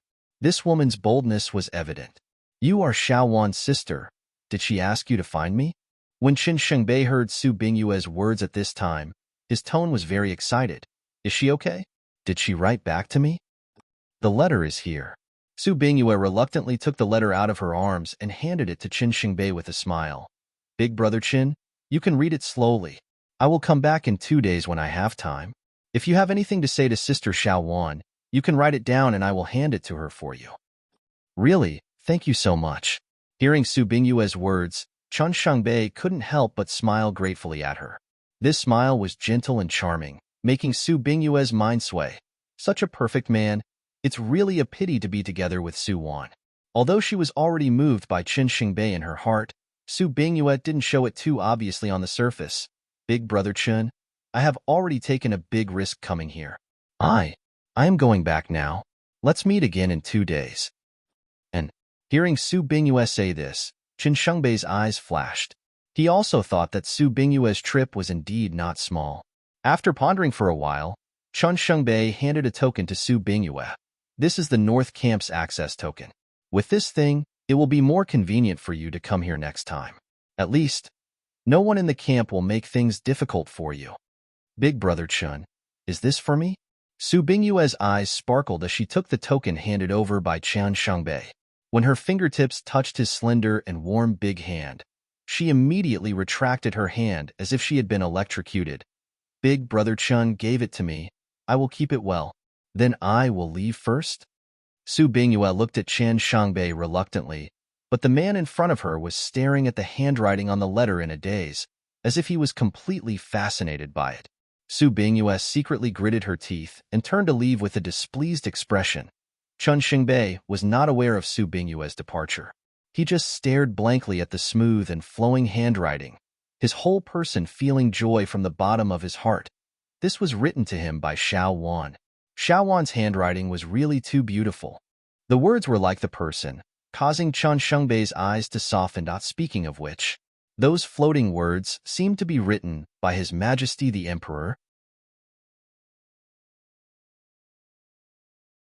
Chapter 175. Shangfu Bureau. When Yin Yunhua finished all the work at hand, she saw Su Bingyue quietly coming back from the back door. She was still wearing the inner servant uniform. Bingyue, where did you go? Yin Yunhua immediately walked quickly to Su Bingyue, took her hand and pulled her to a corner, whispering, Where did you go? Liao Si was still looking for you just now. What? Hearing Yin Yunhua's words, Su Bingyue's face changed. Sister Yunhua, what should I do? Quickly save me. Now you know how to be anxious? I'll help you deal with it. Why don't you tell me what you're doing dressed like this? Do you want to die? Yin Yunhua looked at Su Bingyue with a worried face. She didn't care about working for her, but she was very worried about the safety of this sister. After Su Wan's accident, Yin Yunhua no longer wanted to see anything happen to the people around her. Su Bingyue's eyes flashed. I went out to see a friend. He is in the front palace, so I can only change into the inner servant uniform and sneak in. You really have guts, lass. Yin Yunhua shook her head inside, then raised her hand and patted Su Bingyue's shoulder lightly. Okay, while no one else is watching, hurry up and change your clothes. Yes, I know. Su Bingyue quickly ran back to her room. When she was changing her clothes, she saw the token that Qin Shengbei gave her. Her eyes softened, and she carefully held the token in front of her with both hands. She felt that the token still carried Qin Shengbei's aura, which made Su Bingyue blush uncontrollably. 3 days later, when Su Bingyue came to the North Guard camp again, Qin Shengbei had been waiting for a long time. Sister Bingyue, this is my reply to Xiao Wan, and this? Qin Shengbei handed a small bag of broken silver to Su Bingyue's palm. These are for your hard work. Seeing the silver that Qin Shengbei handed over, Su Bingyue's pretty face turned cold. Does Brother Qin treat me as an outsider? I am Sister Xiao Wan's good sister. How can I accept Brother Chin's silver? What kind of person do you think I am? Seeing that Su Bingyue was angry, Chen Shengbei's handsome face also flashed with embarrassment. He had never believed that there would be any real sisterly love in the harem, but now it seemed that the relationship between Su Bingyue and Su Wan was really good. Chen Shengbei remembered that Su Wan had told him in her reply that she had a few particularly good sisters in the harem. Su Bingyue should be one of them. Don't be angry. I was rude. I apologize. Chen Shengbei looked at Su Bingyue apologetically. Seeing him take the initiative to apologize to her, Su Bingyue smiled and blinked her beautiful eyes. Forget it. I'll forgive you this time. Don't do it again. The crisp voice carried the tone of a spoiled child. If it was another man, he would have already felt something. Unfortunately, Chen Shengbei was born with a one-track mind when it came to feelings, and his reaction was slow, so at this time, he did not notice Su Bingyue's special feelings for him. Coming out of the guard camp, Su Bingyue hummed a tune all the way. In her opinion, Brother Chen seemed to be a little closer to her. She didn't believe that with her own means, she couldn't compare to Su Wan, who was half dead in the Zinzeku. The two people could communicate now, but they couldn't see each other. When Su Wan couldn't hold on in the Zinzeku one day, she could take the opportunity to comfort Brother Chen. After that, everything would definitely fall into place. With such a happy mood, Su Bingyue once again returned to the Shangfu Bureau from the back door with a cheerful face. This time, she was not seen by anyone. Returning to her room and changing her clothes, Su Bingyue carefully put Chen Shengbei's letter under her pillow. She was not in a hurry to deliver the letter. Let Su Wan wait a few more days, humph. After tidying up her makeup in the bronze mirror, Su Bingyue wore a water blue palace dress and slowly walked out of the side room where she lived. As soon as she went out, she saw Yin Yunua's bright smiling face. Sister Yunua, what's the good news? Why are you so happy? Su Bingyue looked at Yin Yunua's smiling face. Her face was curious, but she was silently cursing in her heart. Could it be that Liao Si promoted Yin Yunua? That Liao Si also became more and more confused as she got older. Her mind was not bright anymore. Yin Yunua was diligent, but she was really stupid. Such a person could not survive in the harem for a long time. Bingyue. Look who's back? At this time, Yin Yunua couldn't detect the strange look in Su Bingyue's eyes at all. She just grabbed Su Bingyue's hand with excitement and joy and pointed to the courtyard door. That was seeing the familiar figure slowly walking over from the door. Su Bingyue's face, which had been well concealed, finally had a cold expression for a moment, but she quickly put on a simple and immature smile. Sister Xiao Wan, you're back? That's right, Su Wan is back. Looking at Su Bingyue forcing a smile in front of her, Su Wan just smiled faintly. Yeah, do you feel surprised? Yeah. Su Bingyue's smile was a little forced. Sister Xiao Wan, how did you come out of Zinzeku so soon? Su Bingyue remembered that Su Wan was sent to Zinzeku for a month. How long has it been? How did she come out so soon? This is simply incredible. This is all thanks to Sister Yuqing. No, now I should call her Beauty Yin. Su Wan carefully worded her words. Hearing her words, Yin Yunua and Su Bingyue were both stunned. They didn't know that Yin Yuqing was conferred the title of beauty by His Majesty in the Shangfu Bureau. In fact, this incident just happened yesterday, and not many people in the harem know about it now. Of course, this was also the timing that Su Rue and Su Wan had planned. The two of them had long seen through the personalities of Yin Yuqing and Su Bingyue. Once Yin Yuqing took the throne, she was bound to find a reliable and loyal person like in the original plot. In the original world, she chose Su Wan, and this time, she still chose Su Wan. Yin Yuqing knew that Su Wan was more clear-minded than Yin Yunua. The most important thing was that when she saw Su Wan being punished for Yin Yuqing, she also felt that Su Wan was a person who valued friendship and righteousness. Yin Yuqing decided to personally plead for Su Wan in front of His Majesty. In this way, Su Wan would also be grateful to her for a lifetime and work like a cow or a horse for her at this time. In Jinfang's high, Yin Yuqing was bathing under the service of two palace maids, lying powerlessly in the bathtub. Yin Yuqing looked at her white and sparkling skin and was in a trance for a moment. She remembered that His Majesty was very enthusiastic last night. Why didn't there be any traces left on her body? If it weren't for the fact that she felt weak when she woke up this morning and the bright red color on the dragon bed, Yin Yuqing would have really thought that everything last night was a dream. Cough. In fact, she did have an untraceable wet dream. How could Su Rue touch her? Speaking of which, being the emperor was really good. What didn't the imperial city have?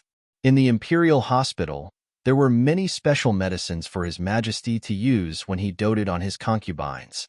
Among them, there was a kind of spice from the western regions that gave people the illusion of a dream.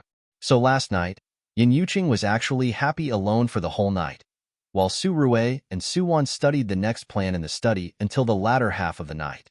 In the end, the two people directly hugged each other and fell asleep on the soft mattress in the warm room. As for the pool of blood on the dragon bed, it was specially prepared by Steward Wang. As the omnipotent steward of the imperial household, Uncle Wang was always the best. The harem was a place where there were no secrets and could never hide secrets. It was only noon. Yesterday, His Majesty went to Wenhuaju, but he didn't favor Lu Guiran. Instead, he favored the palace made by Lu Guiran's side and bestowed the title of beauty on the little palace maid. The news had already spread to every corner of the harem. At this time, there were those who watched the excitement, those who gloated, and those who grieved for the death of a rabbit. Of course, the most exasperated one was Lu Guiran. She didn't expect that she would be fooled by Yin Yuqing. That damn girl.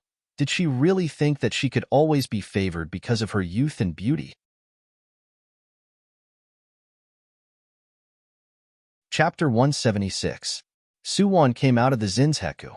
This was the best news for Yin Yunhua, but what Yin Yunhua didn't expect was that Su Wan returned to the Shangfu Bureau only to pick up her belongings because she had been given by His Majesty to be Beauty Yan's personal palace maid. Although everyone will not be together in the future, you can often go to Jin Fang's to see me. Beauty Yin will also welcome you very much. Su Wan packed her things in the room while smiling at Yin Yunhua and whispering. In just one night, such a big change happened. Su Wan came out, and Yin Yuqing changed from a palace maid to a young mistress. The harem was like this. There were legends and stories every day. Beauty Yin? Yin Yunhua was not used to such a form of address, but the rules in the harem were strict. She must call Yin Yuqing this way when she sees her in the future. At this time, Su Bingyue's mood was also very complicated.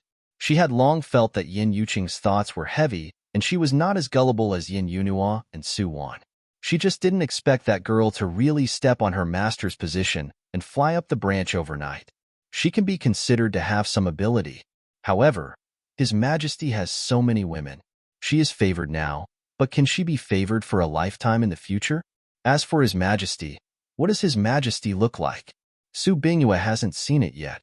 But when she thought of Chun Xingbei's appearance in her heart, Su Bingyue couldn't help but feel a sweetness in her heart. No one in this world can compare to Big Brother Chin's handsome and heroic appearance. Especially the way he dressed as a guard and equipped with a sword. It was just like those unparalleled heroes written in the picture books she saw when she was a child. Unfortunately, Su Bingyue's gaze darkened, and a somewhat complicated light swept over Su Wan. The hero in her heart was her fiancé. This world is really unfair. Bingyue? Bingyue? Su Wan's voice interrupted Su Bingyue's contemplation. It turned out that she thought too much and stared at Su Wan for too long, which attracted Su Wan's attention. Bingyue, what are you looking at? Oh, I'm looking at your jade pendant.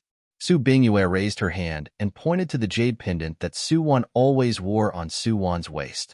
She had peeked at Su Wan's reply to Chen Xingbei that day and naturally knew that this jade pendant was the token of their engagement. Sister Xiao Wan, your jade pendant is very beautiful. Bingyue also likes it very much. Can you tell me where you bought it? I want to buy one too. Su Bingyue's gaze flickered as she stared at Su Wan's jade pendant, her tone sincere and soft. This jade pendant. Su Wan's gaze softened a bit, and her tone became even more gentle. This is what I've been carrying since I was young. It's a very important token. I see. Since it's so precious, Sister Xiao Wan, you must take good care of it. Su Bingyue stared at Su Wan's jade pendant again and noted down the size of the jade pendant in her heart. She knew that she couldn't be in a hurry. Even if Su Wan came back, she was still in the harem and couldn't marry Qin Xingbei immediately. She still had a long time to prepare and many opportunities. Su Wan pretended not to see Su Bingyue's gaze. She caressed the jade pendant and revealed a gentle smile. However, that smile made Su Bingyue feel that it was an eyesore. Jinfang's High. When Su Wan brought her things to Jinfang's High, the palace maids and servants were cleaning the courtyard. Sister Su. As soon as Su Wan entered the door, the palace maids and servants all respectfully came forward to greet her. The people of Jinfang's High had heard in the morning that their master's personal palace maid was called Su Wan. Although they had never seen Su Wan, the set of royal blue palace clothes that symbolized the status of a palace made on Su Wan's body constantly reminded others of her identity at this time. Everyone has worked hard. Su Wan nodded at the people in the courtyard and asked softly, "Where is Master? Is he resting?" Replying to Sister Su, "Master is playing chess in the palace hall." And Su Wan nodded and ordered a little palace maid to put her things away. She quickly walked into the door of Jinfang's High. At this time, Yin Yuqing, who was wearing a bright crimson palace dress, was idly playing chess with a little palace maid. "Su Wan greets Master." Su Wan walked into the inner room and bowed to Yin Yuqing. Hearing Su Wan's voice, Yin Yuqing paused and raised her head to look at her with joy. "Xiao Wan, you're finally here. Come and play chess with me. It's so boring to play chess with them. No one dares to win against me." "That's because Master's chess skills are superb. No one is your opponent." Su Wan smiled at Yin Yuqing. It must be said that Yin Yuqing was also a very intelligent person. Although she was an unfavored concubine's daughter since childhood, she was proficient in the 4 arts of zither, chess, calligraphy, and painting. Unfortunately, no matter how outstanding she would never enter Master Yan's eyes in the Yin family. "Su Wan, there are no outsiders here. You and I don't need to be so distant." Seeing Su Wan's respectful attitude towards herself, Yin Yuqing was actually very satisfied in her heart, but she kept telling Su Wan not to be so distant. Only in this way could she show her approachability. There is a difference between master and servant. Su Wan doesn't dare to be presumptuous, not to mention that Master took the trouble to rescue this servant from the Zinzaku.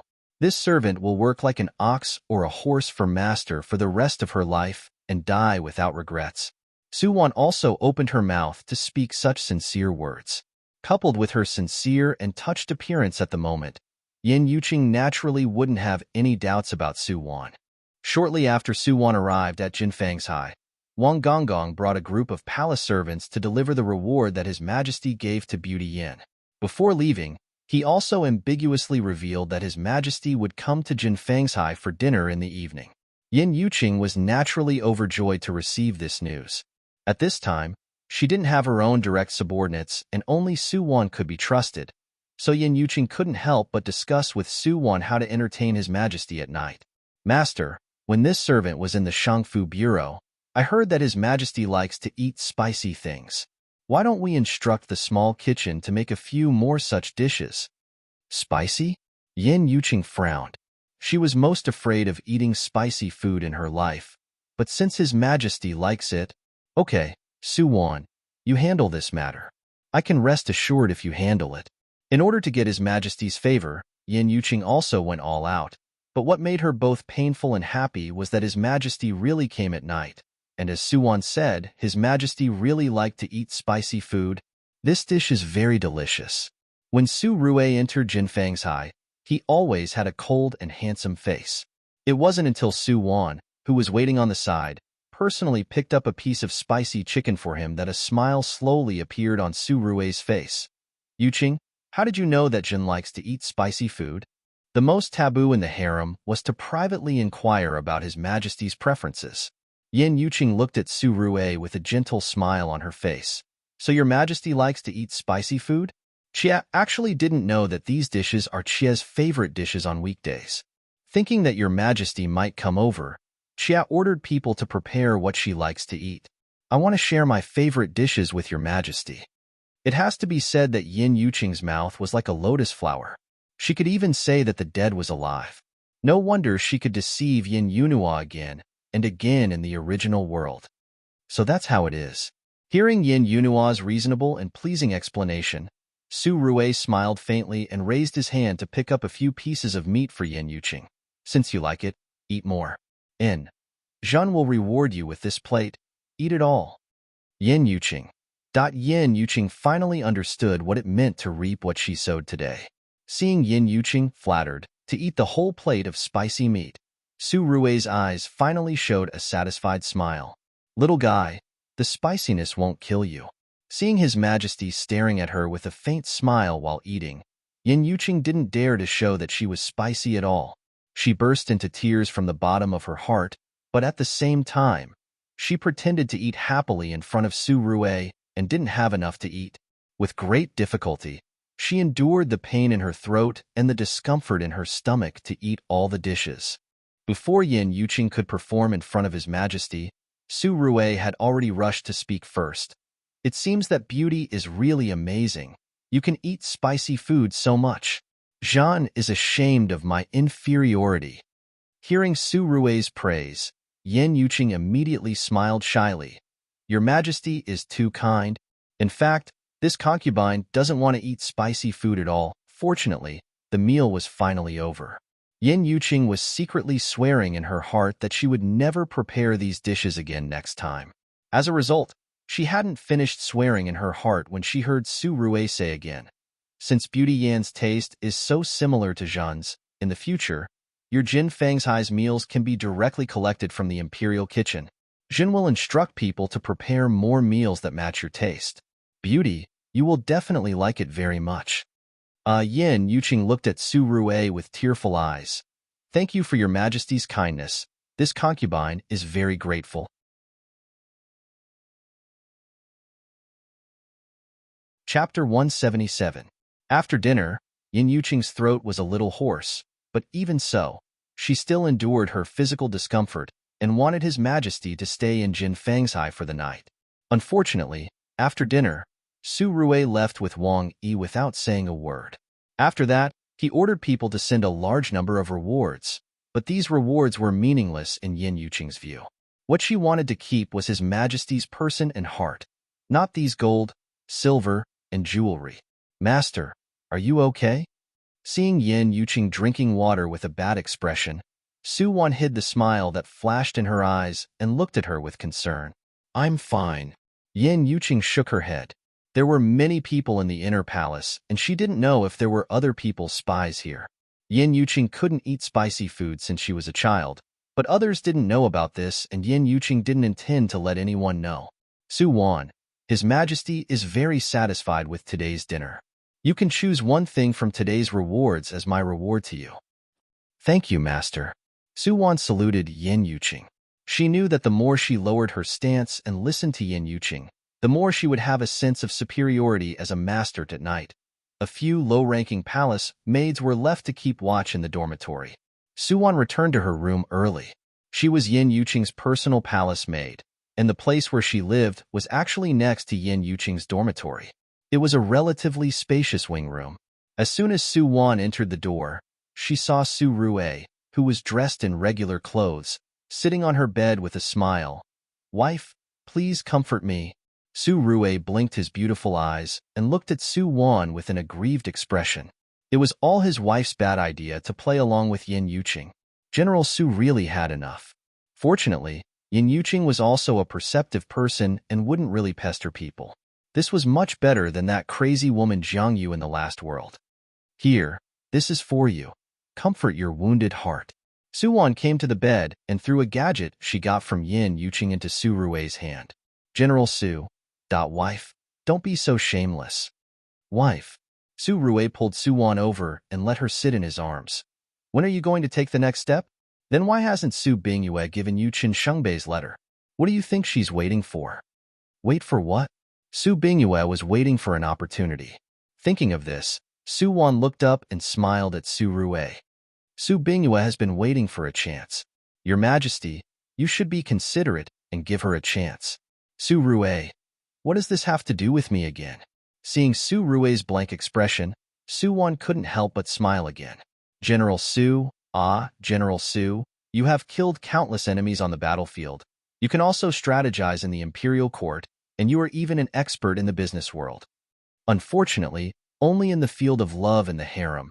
You really don't understand the women in the harem. The magic of their brain circuits and the power of their imagination are absolutely beyond your imagination. The next day, Jin Fang's was still bustling with noise and excitement.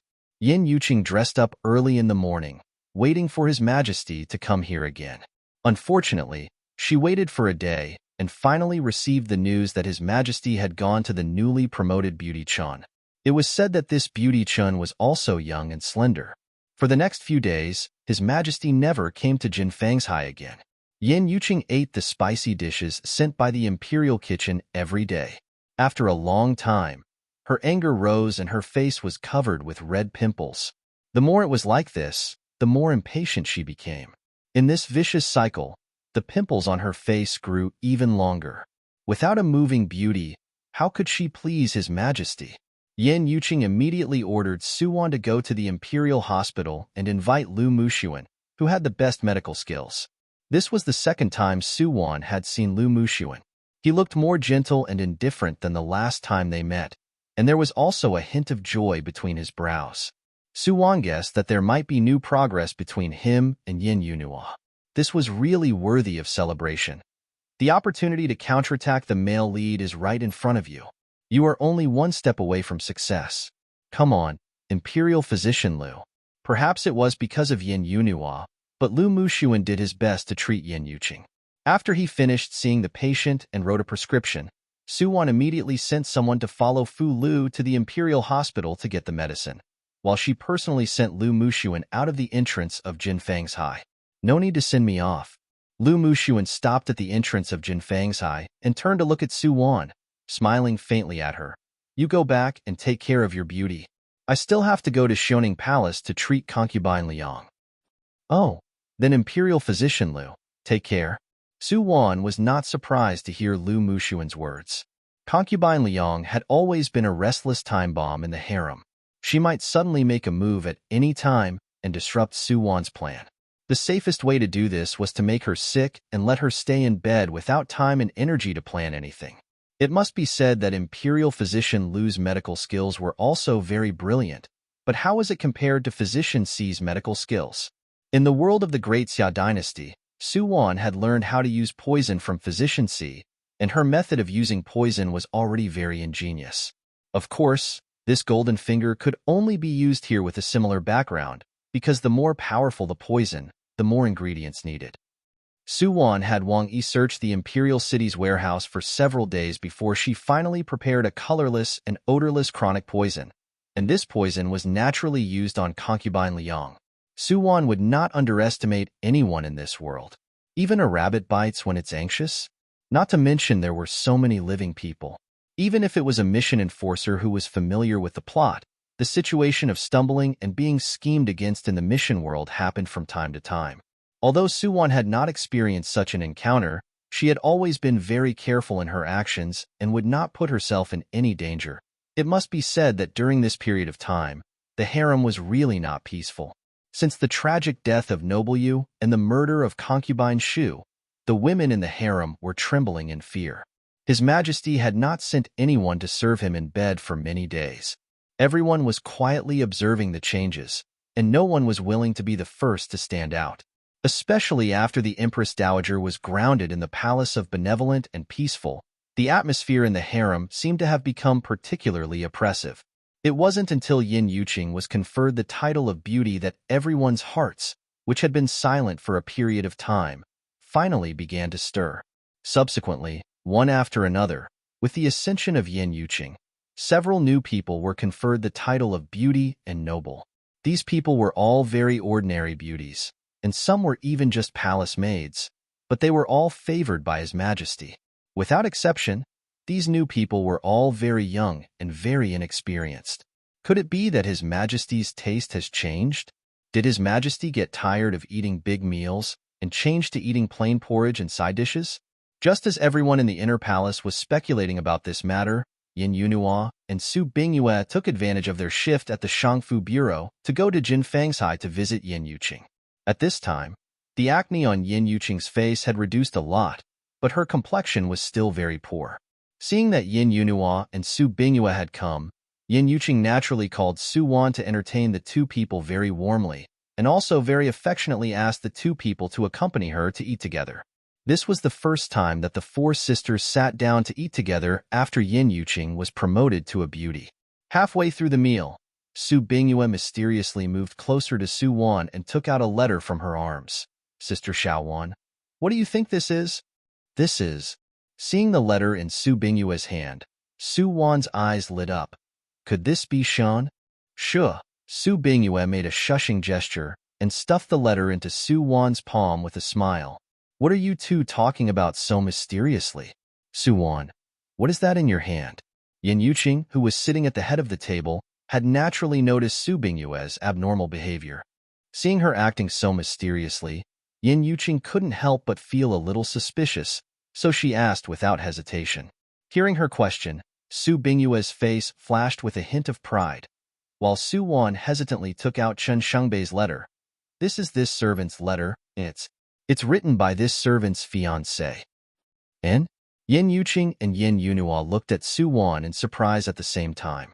Obviously, both of them were shocked by her big revelation.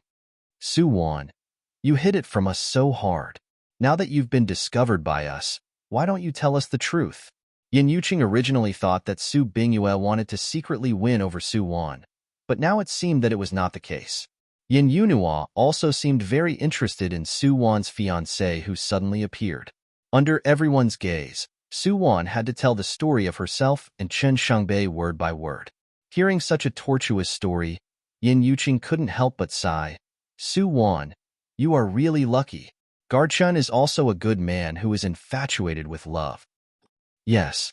Hearing Yin Yuqing's words, Su Bingyue on the side couldn't help but sigh and say, this servant secretly ran to the guard camp to do something this time. Fortunately, I met Big Brother Chen. Otherwise, I would have died miserably if I was discovered. Big Brother Chen is young, promising, and elegant. He and Sister Xiaowan are really a match made in heaven. AI. If I can also meet such an ideal husband, I won't exchange the position of imperial consort, even if you give me the position of imperial consort. You little girl. Hearing Su Bingyue's words, Su Wan showed an embarrassed look and whispered weakly, how can Big Brother Chen be as good as you say? Why not? Hearing Su Wan's words, Su Bingyue's eyes flashed and she pretended to say jokingly, if Sister Xiaowan doesn't want him, then I want him. Such a good man can't be found even with a lantern. Damn girl, what nonsense are you talking about? Hearing Su Bingyue's words, Su Wan's face became even more embarrassed and her hands unconsciously clutched Chen Shengbei's reply. Yin Yunhua on the side only thought that this was a little joke between sisters and didn't care. On the contrary, Yin Yuqing thoughtfully paid attention to Su Wan and Su Bingyue's reactions and expressions.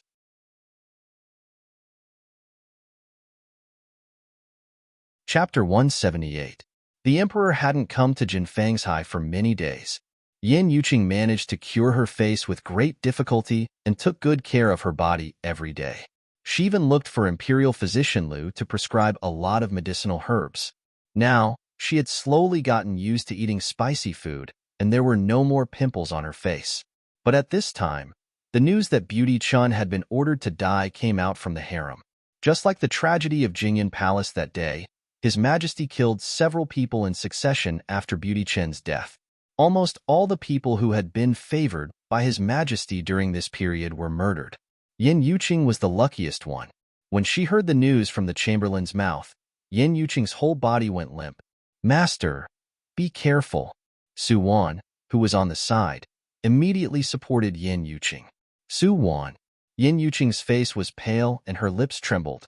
Su Wan, what should I do? It wasn't until this moment that Yin Yuqing felt afraid of Dongfang Yao's cruelty and ruthlessness. Such a tyrant, if you lie next to him, can you fall asleep? This time, the dispute in the harem once again caused a big storm in the court, but Su Rui had always turned a blind eye to the admonitions of the imperial censors. Rui Wang Dongfangli, who had just returned from abroad not long ago, naturally knew about this matter. Dongfangli was Dongfang Yao's cousin, and the two brothers had always had a good relationship. Dongfangli was also the only vassal king who was allowed to live in the capital. This time, Dongfangli was forced to enter the palace by a group of old ministers to admonish the emperor. On the surface, he spoke righteously, but in fact, he wished that Dong Fongyao could be a little more cruel. Then, when Dong Fongyao completely lost the support of the people, he could take the opportunity to rise to the throne. Of course, as a wily and circumspect vassal king, Dong Fengli had always been expressionless. He would not show any trace of attachment and desire for power in front of Dong Fongyao. He had been working hard to portray himself as a carefree prince who liked to play around all over the place. So when he entered the palace this time, Dong Fengli didn't mention anything about the old ministers and just drank and chatted with Su Rui about women. Dong Fengli investigated the women in the harem very clearly. Of course, he had never seen these newly promoted beauties before, but Dong Fengli also knew that almost all the newly favored beauties were killed by Dong Fongyao. Now it seemed that there was only Jin Fengshai's beauty Yin left. What kind of outstanding beauty was that beauty Yin? Dong Fengli was indeed a little curious about the owner of Jin Fengshai and even planned to make friends with her. Just when Dong Fengli and the emperor finished drinking and were about to leave the palace, he happened to meet Yin Yuqing, who had just finished offering incense at the entrance of the Imperial City Buddha Hall. Ever since Yin Yuqing learned of the death of Beauty Chun and the others, she had been uneasy. After all, she was a young girl. When she was favored, she thought she was the greatest in the world. Now that she saw the emperor's cruelty, how could she not be afraid? Ever since Yin Yuqing learned of the death of Beauty Chun and the others, she had been uneasy. After all, she was a young girl. When she was favored, she thought that she was the greatest in the world. Now that she saw the emperor's cruelty, how could she not be afraid? Yin Yuqing, who was at a loss, had to ask Su Wan for help. In her opinion, the only person around her who could discuss countermeasures with her was Su Wan. Yin Yuqing naturally did as Su Wan said. The final result that Su Wan didn't know how much Yin Yuqing felt at ease. But Yin Yuqing and Dong Fengli met at the entrance of the temple in the Imperial City according to Su Wan and Su Rui's expectations. At this time, Yin Yuqing's face was pale, and she had the posture of a sickly beauty. Dong Fengli learned from the servant behind him that this was Beauty Yin. He immediately stepped forward to greet her with a gentle expression and asked about the little beauty in front of him. After all, Yin Yuqing was the daughter of a commoner who had just entered the palace. She had only heard of Rui Wang's name before. She didn't expect to see such a handsome and gentle man in person today. Compared with His Majesty the Emperor, who had recently become more and more brutal, Dong Fengli's favorable impression of Yin Yuqing's sword, seeing that the two of them regretted not meeting each other earlier even though they met for the first time. Su Wan, who was standing behind Yin Yuqing, couldn't help but lower her eyes. What was the place with the most infidelity in the world? It was naturally the harem. The more hierarchical you were, and the less men there were, the more these concubines climbed the wall. So, relatively speaking, the man who was cuckolded the most was naturally His Majesty the Emperor. Today, a concubine had an affair with an imperial doctor. Tomorrow, an imperial concubine had an affair with a guard. Maybe in a few days, the empress would join forces with her cousin to rebel. In short, the profession of the emperor, who would know? Ever since Yin Yuqing and Dong Fengli got to know each other, Dong Fengli would send people into the palace to bring some trinkets to Yin Yuqing from time to time. Every time he entered the palace, he would deliberately take a detour to Jin Fengshai to take a look. Of course, all this was done very secretly, so it wouldn't be discovered at all. Well, in fact, Su Rui had deliberately opened the door of convenience long ago and turned a blind eye to all of Dong Fengli's behavior. Since ancient times, there had only been one emperor who had worked so hard to pair up his concubine and his brother. It was definitely a limited edition. Yin Yuqing and Dong Fengli quickly embarked on the route set in the original plot under Su Rui's deliberate connivance. At this time, Yin Yunhua and Lu Muxuan, who became acquainted because of the 500 Tales of Silver, also developed very smoothly. Although Lu Muxuan's personality was usually gentle, he was still very serious in the emotional world. After being in contact with Yin Yunhua for a long time and affirming his own ideas, Lu Muxuan began to hint at Yin Yunhua again and again. He was afraid that his feelings would scare Yin Yunhua, and at the same time, he was afraid that Yin Yunhua would not accept him. Fortunately, although Yin Yunhua was a little slow, she finally understood Lu Muxuan's intentions and slowly accepted him in her heart. Ever since Yin Yunhua and Lu Muxuan became a pair, Su Bingyue, who was next to her, began to become more and more anxious. During this period, she still helped Su Wan and Qin Shangbei deliver a letter every once in a while. In fact, there were several times when Su Wan wanted to deliver it herself, but Su Bingyue tried her best to persuade her to dispel that idea. Watching Su Wan and Chen Xingbei's relationship become more and more stable, Su Bingyue's heart became more and more impatient. At this time, a major event suddenly happened in Jinfang's High. His Royal Highness Rui Wang was openly fooling around with someone in Jinfang's High, and the person who was caught by His Majesty on the spot turned out to be Su Wan. When Yin Yunhua learned of this news, Su Wan had already been locked up in the Imperial Clan Court, and His Royal Highness Rui Wang was also imprisoned. Su Wan already had Chen Xingbei. How could she be together with His Royal Highness Rui Wang? Yin Yunhua immediately ran to Jin Fang's High to seek confirmation, but unfortunately, the door of Jin Fang's High was always closed. No matter how Yin Yunhua slapped and shouted, the people of Jin Fang's High refused to open the door. Yin Yunhua, who was in a daze, had to go to the Imperial Hospital alone that night to find Lu Muxuan for help. Lu Muxuan naturally agreed to Yin Yunhua's request. The next day, the people of Jin Fang's High summoned Lu Muxuan to see Yin Yuqing. Yin Yunhua dressed up as a manservant and followed him into Jin Fang's High. It was just a few days since they last saw each other, but Yin Yuqing's whole person looked particularly haggard. It turned out that on that day, she was fooling around with Dong Fengli in the bedroom. She had already told Su Wan not to let anyone in, but when the two of them were having sex, Su Wan suddenly rushed in a panic. "Master, His Majesty is here." At that time, Su Wan, who rushed into the bedroom, seemed to be dumbfounded when she saw the scene in front of her, but she still told the bad news that His Majesty was here. At that moment, not to mention Yin Yuqing, even Dong Fengli, who had always been calm in the face of danger, was stunned, and his whole mind went blank. Recently, it was getting easier and easier for him to go to Jin Fang's High, which made him relax his vigilance a long time ago. Who knew that at this time, Dong Fengyao would suddenly attack them, and he even wanted to catch them in bed. At this critical moment, Su Wan stepped forward bravely. She hurriedly packed Yin Yuqing's clothes and piled them in her arms. "Master, quickly jump out of the side window." It was only a moment of hesitation, but Dong Fengli also reacted.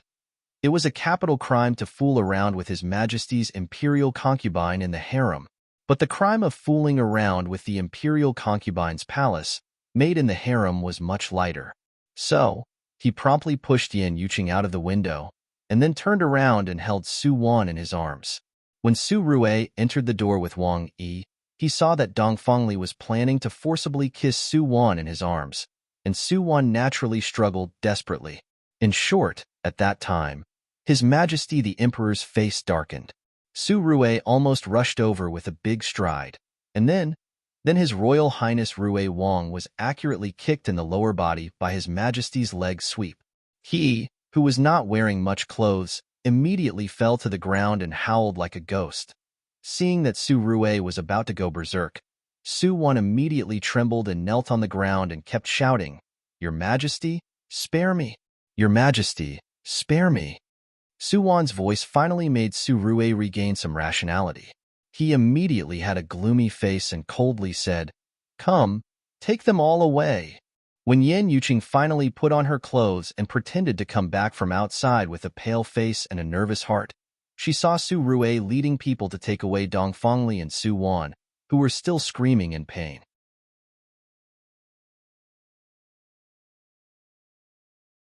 Chapter 179. With such a big thing happening in Jin Fang's High, it was normal for Yin Yuqing's expression to be bad, but when Lu Muxuan checked Yin Yuqing's pulse, his eyes suddenly flashed. Yin Yunhua, who was disguised as a manservant, was also silent at this time. She planned to wait for Lu Muxuan to finish treating Yin Yuqing before asking about Su Wan, but at this time, Lu Muxuan suddenly asked, "May I ask, Beauty Yin, did your period come on time this month?" "Period? My period didn't come." Yin Yuqing, who was lying on the bed absent-mindedly, answered subconsciously, but as soon as the words came out, she immediately thought of something. Her eyes widened, and she looked at Lu Muxuan in horror. Imperial Physician Lu, Imperial Physician Lu, could it be? At this time, there were only the three of them in the inner room. So Lu Mushuan did not deliberately hide anything. Your pulse is as smooth as a bead and is particularly strong. Beauty Yin, you are pregnant. How could this be? Hearing Lu Mushuan's words, Yin Yuqing was dumbfounded. The emperor had only touched her once, and when she left that day, Steward Wang had given her contraceptive medicine as usual. Now that so much time had passed, she suddenly had a seed in her belly. No matter how she looked at it, it was impossible for the seed in her stomach to be the emperor's. Imperial physician Lu's Sister Yunhua. In fact, Yin Yuqing noticed Yin Yunhua as soon as she entered the door, but she wasn't in the mood to talk to Yin Yunhua. But now it was different. Now Yin Yunhua and Lu Mushuan were her life-saving straw. Sister, help. Imperial physician Lu, help. Yin Yuqing suddenly struggled to get out of bed and knelt in front of Lu Mushuan and Yin Yunhua, begging bitterly. Yin Yuqing understood Yin Yunhua's character the best. She knew that as long as she cried and begged, Yin Yunhua would immediately soften and agree to her. With her promise, Lu Mushuan would naturally stand on her side. As long as the child was quietly removed, her own life would be saved. Lu Mushuan looked at Yin Yunhua with an awkward expression. The situation in front of him was clear at a glance. It seemed that Yin Yuqing was the one who hung out with Rui Wang in this Jinfang's high, and Su Wan was just her scapegoat. It's you.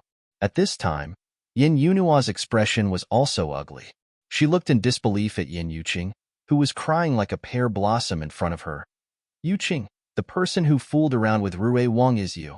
It's you, right? Sister, I was possessed. I was confused for a moment. I don't want to die. His Majesty will kill me. Please save me, sister. Yin Yuqing was afraid that Yin Yunhua would not agree to her, so her crying became more and more miserable. In the face of her sister, Yin Yunhua naturally couldn't be heartless and watch her die. But what about Su Wan? She's innocent. Yin Yunhua involuntarily took a step back. She remembered Su Wan's smiling face and everything she had done for her. Su Wan was willing. She was willing. Even she was willing to help me. Sister, are you going to watch me die? Hearing Yin Yunhua mention Su Wan, Yin Yuqing immediately defended herself loudly. Su Wan did it willingly. She was always so kind that people felt ashamed of themselves. Yin Yunhua remembered that when Su Wan entered the Zinzheku instead of her, she left a long scar on her arm that would follow her for the rest of her life. What about this time? After entering the Imperial Clan court, can she still come out alive? No, I can't. Yin Yunhua took another step back. Seeing that she was still so stubborn, Yin Yuqing's eyes flashed fiercely. She suddenly pulled out the hairpin on the top of her head and pressed it against her throat. Sister, if you and Imperial Physician Lu don't save me, I will die. But Su Wan is different. She's just a palace maid, and His Majesty will only punish her to be tortured. His Majesty also dotes on me very much. As long as my matter is not discovered by His Majesty, I can still go to His Majesty to plead for Su Wan. But if the matter between me and Rui Wang is exposed, sister, think about it. According to His Majesty's cruel character, will there still be survivors in the entire Jinfang's? At that time, Su Wan will really have a slim chance of survival. It has to be said that Yin Yuqing's verbal cannon skill had already reached the max. At this time, Yin Yunhua's heart began to waver again. I don't know. She was entangled in her heart and shook her head vigorously. I want to see Su Wan. Wait until I see her, then we'll talk about it. With that said, Yin Yunhua suddenly turned around and ran out quickly. It was the first time that Yin Yunhua encountered such a dilemma. At this time, how she wished that she could replace Su Wan. This way, she wouldn't be so embarrassed.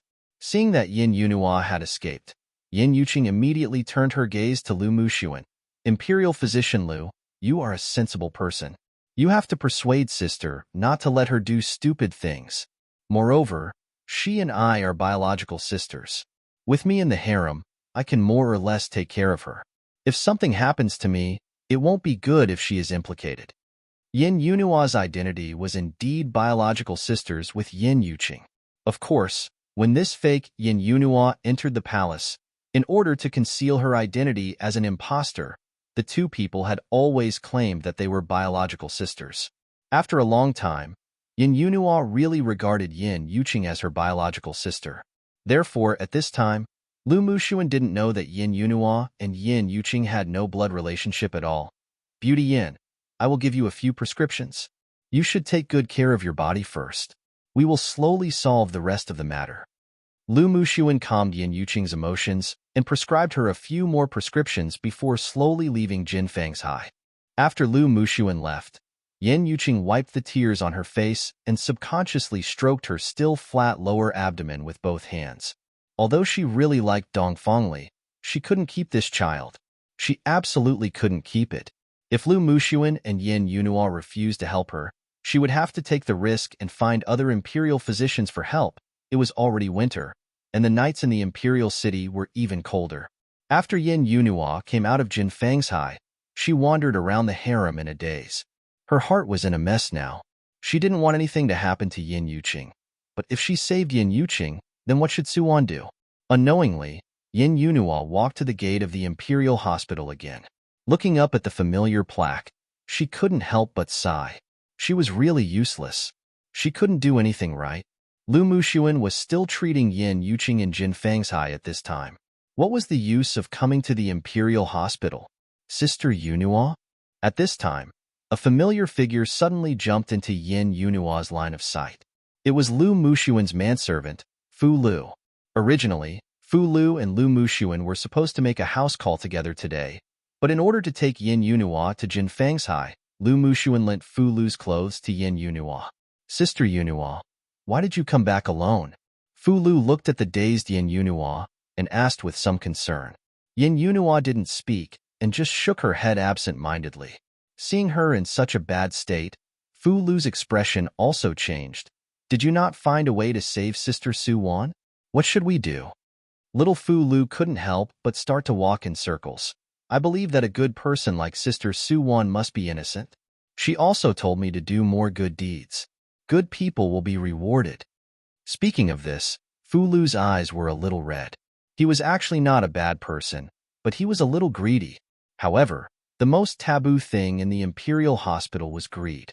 Once you made a mistake because of greed, then your whole family could be implicated at any time. Since being educated by Suwan last time, Fu Lu really slowly got rid of the bad habit of greed. Because of this, he was truly recognized by Lu Mushuan. Now, he had truly learned the pharmacopoeia from Lu Mushuan. So until now, Fu Lu had always remembered Suwan's words, do more good deeds will be rewarded, very deeply. Good people will be rewarded? Yin Yunhua's expression was a little absent-minded. Suwan had been helping herself to be punished and helping Yin Yuqing suffer.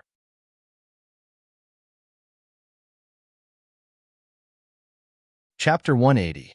Bai Mama had been very sad recently ever since Suwan left the Zinteku. Although Steward Wang also gave her a large reward, Bai Mama still hadn't received the imperial edict to transfer her out of the Zinteku. Am I going to die of old age in this courtyard where even birds don't shit on for the rest of my life? The capital in winter was cold, and Bai Mama's heart was colder than the biting northwest wind. Just when Bai Mama had lost confidence, Wang Yi finally arrived late with the latest appointment from His Majesty. An imperial edict allowed Bai Mama to jump from the small steward of the Zinteku to the left secretary of the imperial clan court in one fell swoop. Although these two places were both places to imprison sinners, the difference was too big, okay? The imperial clan court was directly responsible for the imperial family.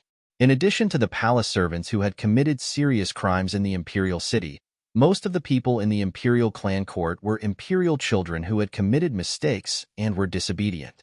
These young masters were used to being aloof and had very high requirements in the imperial clan court. However, the imperial clan court was under the direct jurisdiction of His Majesty. The imperial clan court from the imperial clan court to the various secretaries below were directly under the orders of the emperor. They were not afraid of these imperial children, so once they entered the imperial clan court, everyone had to be obedient. If you want to eat and drink well and have privileges, that's fine.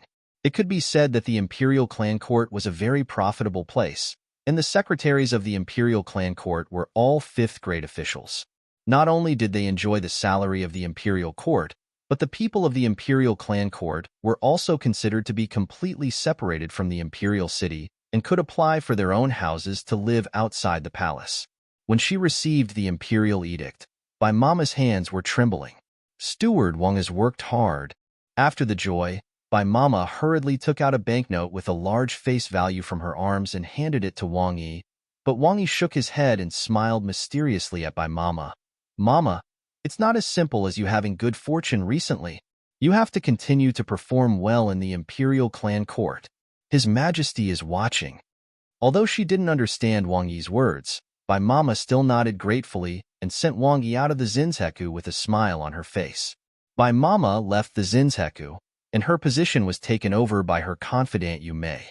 After arriving at the imperial clan court, Bai Mama immediately changed into the clothes belonging to the left imperial clan.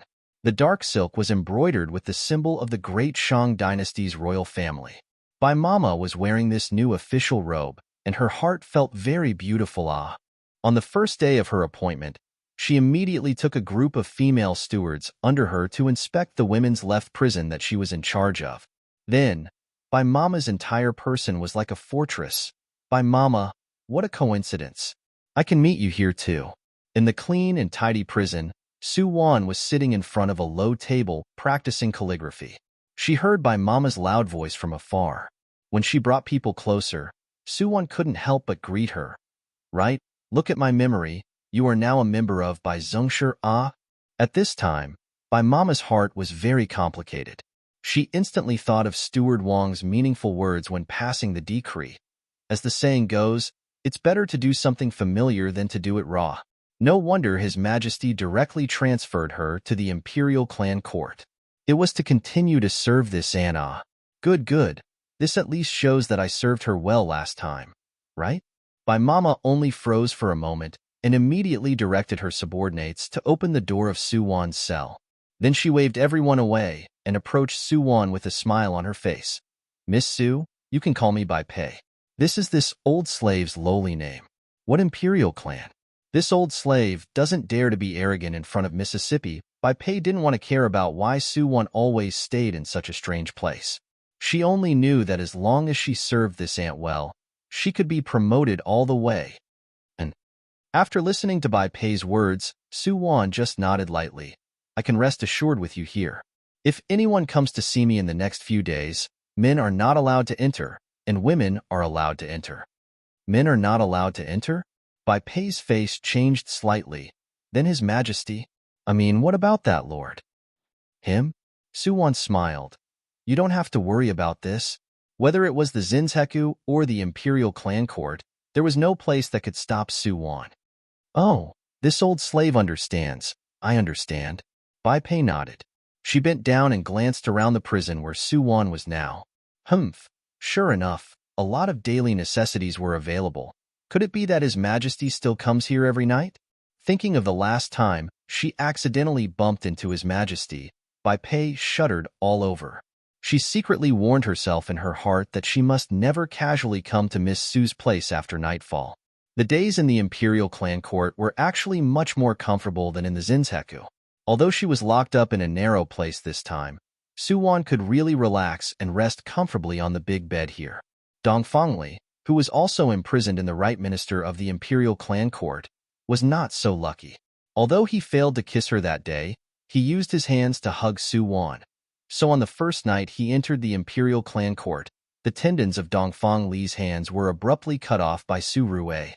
At that time, Dong Fengli, who almost fainted from the pain, kept shouting that he wanted to ask the royal families Zhong Zheng and Zhong Ling to uphold justice for him. At that time, Dong Fengli didn't know that before Su Wan came to this cell, he had already dealt with the Zhong Ling and the others of the imperial clan court. In the face of absolute power and strength, everything was fleeting. With the arrival of the first heavy snow of winter, the entire imperial city was covered with snow, and everywhere was a vast expanse of whiteness. Yin Yunhua finally spent money to find someone to get through to the imperial clan court and had the opportunity to see Su Wan. This time, Su Wan didn't need to perform too ostentatiously. She just told Bai Pei to change her cell to an ordinary one in advance. The sun couldn't be seen in the cell, only the dim yellow candlelight kept swaying. When Yin Yunhua saw Su Wan, she was sitting in front of the low table in the cell. writing something with a tranquil expression. Xiao Wan, Sister Yunhua, you're here? Seeing Yin Yunhua, Su Wan smiled at her indifferently. Seeing her smile and the ferocious scar on her arm that was faintly discernible under the white prison uniform, Yin Yunhua couldn't bear to turn her face away. Xiao Wan, I know about that matter. I know you are innocent, Yuqing Shi. Su Wan shook her head at Yin Yunhua, indicating that the walls have ears. Sister Yunhua, I know what you want to say. One should take responsibility for one's own actions. Beauty Yin has always been kind to me. I can't implicate her. As she said this, Su Wan gently wrote 8 big words on the rice paper on the low table. Know how to repay kindness. Kindness will be rewarded. Seeing that Su Wan was so open-minded, Yin Yunhua subconsciously bit her lip. Although Yin Yunhua asked herself if she could do this for her sister, now that she was standing from the perspective of a bystander, she had been feeling distressed for Su Wan. She knew that Su Wan was living so comfortably now because the Imperial Clan Court had not yet interrogated her case. Once the interrogation started, there would definitely be torture. At that time, it would definitely be a bloody scene. When Yin Yunhua went to the Imperial Clan Court to visit Su Wan, Qin Shengbei, who was staying in the guard camp, stayed alone in the room and drowned his sorrows with alcohol. Su Bingyue told him about Su Wan, but until now, Qin Shengbei still didn't believe that Su Wan really had anything to do with Rui Wang. Who was Rui Wang? If he wanted a little palace maid, he only needed to ask His Majesty, and His Majesty would definitely give him the person he fancied. Su Wan must have been framed and wronged. Qin Shengbei firmly believed in this. He had to find a way to save Su Wan. Yes, he must save her.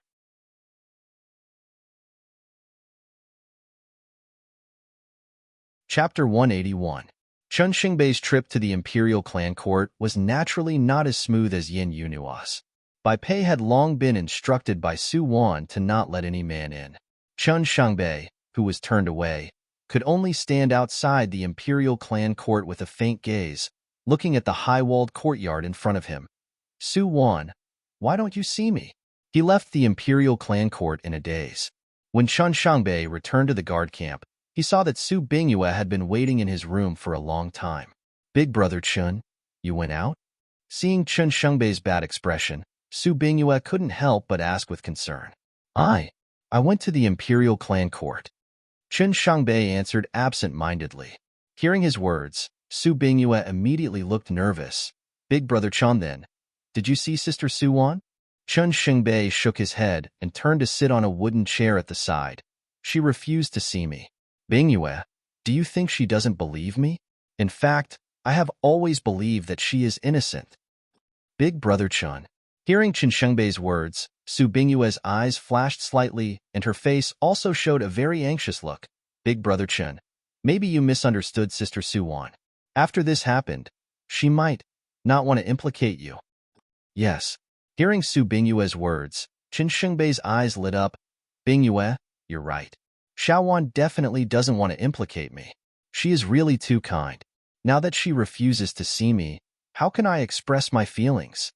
Frowning and hesitating for a moment, Qin Shengbei suddenly raised his head and looked at Su Bingyue in front of him with bright eyes. Bingyue, help me go to the Imperial Clan Court to see Su Wan. If it's you, she will definitely see you. At that time, you can convey my intentions to her. Let her believe me and let her see me. How about it? This. Hearing Qin Shengbei's request, Su Bingyue's little face showed a hint of hesitation. Big brother Qin, you don't know, but Sister Xiao Wan's temper is very stubborn. It's difficult to change what she has decided. I'm afraid that if I go over and tell her empty words, she won't believe me unless... Su Bingyue's gaze fell on Qin Shengbei's waist. There was also a jade pendant hanging next to the sword he was wearing. That was the token of his engagement with Su Wan. Elder brother Qin, give me the keepsake between you two. I'll show it to Sister Su Wan. With the jade pendant as proof, she should believe your sincerity.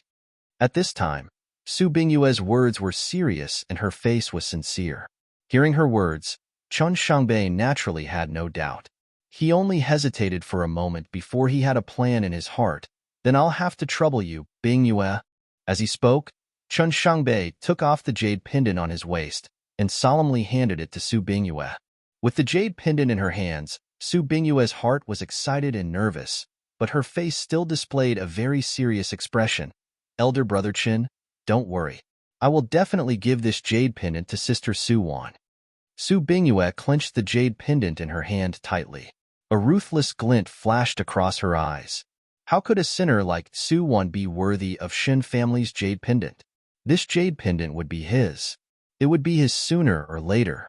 The next day, in the Imperial Clan Court, Su Bingyue asked for leave from Liao Si early in the morning and took the token to leave the Imperial Harem and came to the Imperial Clan Court. At this time, Su Wan had just woken up. The days here were really comfortable and the cell had always been day and night. Last night, she was idle and bored, so she played chess with Su Rue in the cell. As a result, she forgot the time. If it weren't for Wang Yi's reminder, the two of them would probably have played until morning. After Su Rue went to the morning court, Su Wan didn't eat breakfast on time. Instead, she comfortably took a nap. So when Su Bingyue came in, she saw that Su Wan was sleepy and listless. Sister Su Wan. Su Bingyue handed some broken silver to the female supervisor who was in charge of Su Wan. The person immediately opened the cell door for her. Seeing that there were no scars on Su Wan's body, Su Bingyue's gaze converged. When she raised her eyes again, her eyes were already watery. Sister, you've suffered these days. These tears came really quickly. Seeing that Su Bingyue's acting was so exquisite, Su Wan had to cooperate with her and revealed a reluctant smile. The case hasn't been tried yet. I'm still living comfortably now. Then in the future, Sister Su Wan, what if you are really convicted? A palace made having an affair with someone was a capital crime, and the object of the affair this time was Rue Wangya. In fact, Su Bingyue didn't believe that Su Wan and Rue Wangya were having an affair. If it was Yin Yuqing, that restless person, she would still believe it. However, what did it matter? It didn't matter whether she believed it or not. The main thing was that His Majesty believed it, and more importantly, she wanted Chen Xingbei to believe it. If I really can't escape the death penalty, I will also accept it. Su Wan sighed. It's just that I have to let you worry about me. I feel very sorry. Sister Su Wan, what are you saying? We are sisters, so we naturally have to share weal and woe. And Brother Chen, speaking of Chen Xingbei, Su Bingyue's eyes flickered a few times. Sister, why don't you see Brother Chen? Both of us really want to help you and save you. If you don't see him, these 2 days, he has been very worried. Su Bingyue deliberately used the words, both of us, in order to attract Su Wan's attention. Sure enough, when Su Wan heard Su Bingyue's words, she seemed to hesitate for a moment, and there was some suspicion on her face. At this time, Su Bingyue deliberately took a few steps forward and lifted her palace skirt. Come, sister, your body is weak. Let me support you. The moment she moved, the jade pendant on her waist was immediately revealed. Seeing the jade pendant that Su Bingyue carried with her, Su Wan froze. Her face was pale as she slowly raised her hand and her fingers gently touched the jade pendant on Su Bingyue's waist. Bingyue, this jade pendant is… this jade pendant. Su Bingyue suddenly let go of Su Wan's hands, her pretty face full of panic. Sister Su Wan, this jade pendant was not given to me by Brother Chen. I bought it myself. Didn't I think that piece of yours was very nice? Don't lie to me. Su Wan's expression was somewhat complicated. There is a small Shan character engraved at the bottom of this jade pendant. This is the Songshi of the Shin family. I won't mistake it. Seeing Su Wan's certainty, Su Bingyue immediately knelt down.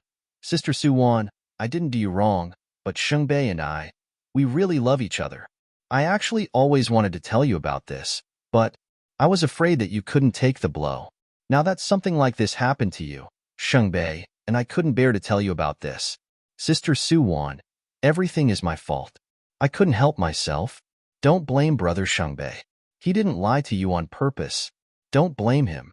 If you want to hate someone, hate me. If you want to blame someone, blame me. As she spoke, Su Bingyue raised her head with tears on her face and her hands tightly grabbed Su Wan's white prison uniform. Sister, if you want to hit or scold me, Bingyue will never complain. Su Wan's expression was ugly as she took a few steps back, her whole body trembling slightly. Seeing that she didn't speak, Su Bingyue had to cry even harder. Forget it. Su Wan gently brushed away Su Bingyue's hands that were grabbing her clothes. This may be fate. When I'm gone, you will take care of him. I can rest assured. Sister Su Wan? When Su Bingyue heard Su Wan's words, she immediately stood up and grabbed her arm excitedly. You're willing to forgive us? Feelings can't be forced. Since you really love each other, the engagement between me and him doesn't count. As she spoke, Su Wan turned back to her bedside and took out her jade pendant. Return this to him. It's considered returning it to its rightful owner. Thank you, thank you. Su Bingyue held the jade pendant that Su Wan handed over. This time, her heart was truly at ease. This time, Su Wan completely cut off her feelings for Chen Shengbei. Then no matter how Chen Shengbei begged for mercy, Su Wan wouldn't see him again. And with this jade pendant, she would have an excuse in front of Chen Shengbei when she went back. Su Bingyue, who had achieved her goal, said a few perfunctory words to Su Wan and then hurriedly turned and left. Looking at her departing back, Su Wan could imagine that her face must be full of pride at this time. Su Bingyue, I'll let you be proud for the time being.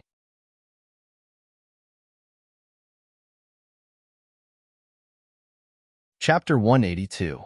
Imperial City, Shangfu Bureau. Because Su Bingyue asked for a leave of absence, Yin Yunhua was particularly busy this morning. She was finally able to take a break at noon, but Chunji appeared out of nowhere and pulled Yin Yunhua out of the hall. Chen Gonggong, what happened? Yin Yunhua was baffled by Chunji's actions. She passively followed him along the way and asked in confusion. How would Zejia know? Chunji rolled his eyes, but his feet didn't stop. He brought Yin Yunhua outside the Shangfu Bureau in one go. At this time, Bai Pei was standing there with an anxious face. Bai Si sure. When Yin Yunhua saw Bai Pei's face, her face also became nervous. Bai Si sure, why are you here? Did something happen to Su Wan? AI. Hearing Yin Yunhua's question, Bai Pei sighed and took out a letter from her arms. This is what Miss Su left for you. Read it yourself. Su Wan's letter? Yin Yunhua took the letter and quickly opened it to read. The content of the letter was very simple. It was to let Yin Yunhua live well, and let Su Bingyue and Chen Shengbei be well. The whole letter looked more like a suicide note. Bai Si sure, quickly take me to see Su Wan. I'm afraid something will happen to her. Before she finished reading the letter, Yin Yunhua's face changed drastically. She grabbed Bai Pei's hand tightly and ran out. AI, don't worry. Miss Su is fine now. Bai Pei grabbed Yin Yunhua's hand. Just now, Su Wan hanged herself in the Imperial Clan court, but she has been rescued. I found this letter on her table, so I immediately sent it to you. What? Hearing that Su Wan actually committed suicide, Yin Yunhua and Chen Ji were shocked. How could this be? Why is that girl so stubborn? Chen Ji flicked his horsetail whisk and sighed. Is there any hurdle in this world that can't be overcome? Hasn't His Majesty convicted her yet? What is she afraid of? This is not Rui Wang's matter. At this point, Bai Pei looked embarrassed. I passed by Miss Su's cell this morning and accidentally overheard her conversation with someone else. That girl said that she and Miss Su's fiancé were truly in love and wanted Miss Su to fulfill their wishes. Sigh, this matter is too unreasonable. Say, Miss Su is already in such a miserable state, and there are still people who add insult to injury at this time. It's natural for her to take things too hard. Tisk tisk isk. Hearing Bai Pei's words, Chun Ji narrowed his eyes. There are too many bitches in this world. Could it be? No, no. Yin Yunhua listened to Bai Pei's words and carefully looked at the suicide note that Su Wan left for herself. Her face changed again and again. The person who stole Su Wan's fiancé, could it be Su Bingyue? Bai Si sure. Do you know the name of the girl who went to see Su Wan? Yin Yunhua suddenly grabbed Bai Pei's hand and asked nervously. What's it called? Bai Pei frowned. Our residence has records of it. It seems to be called something like Bing.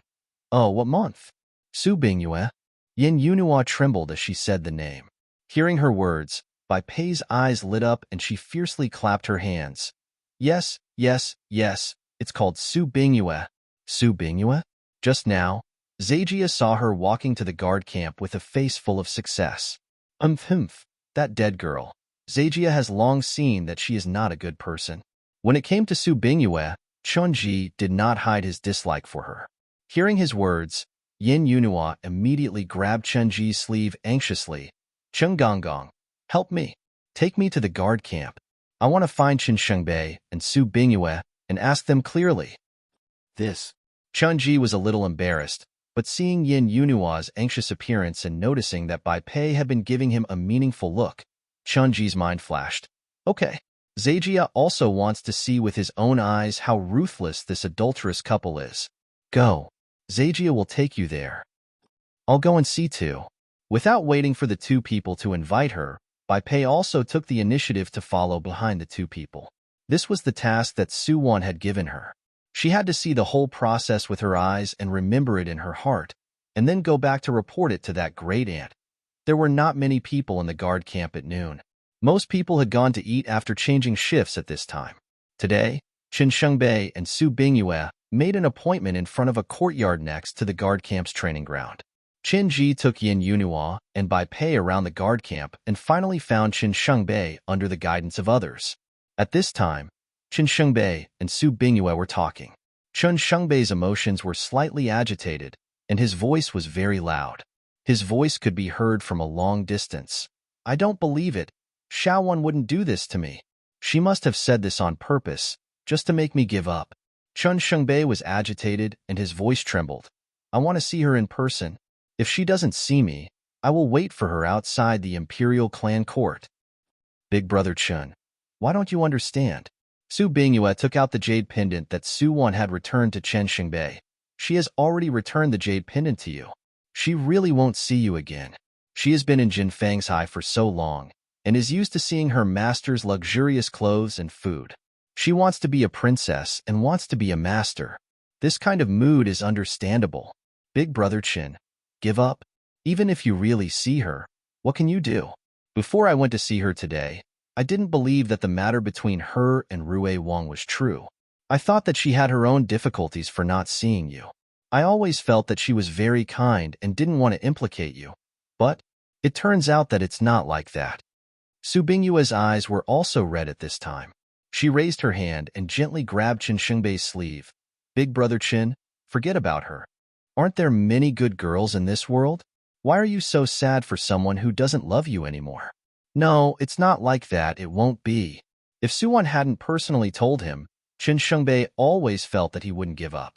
He wouldn't believe it, and he wouldn't be willing to believe all of this.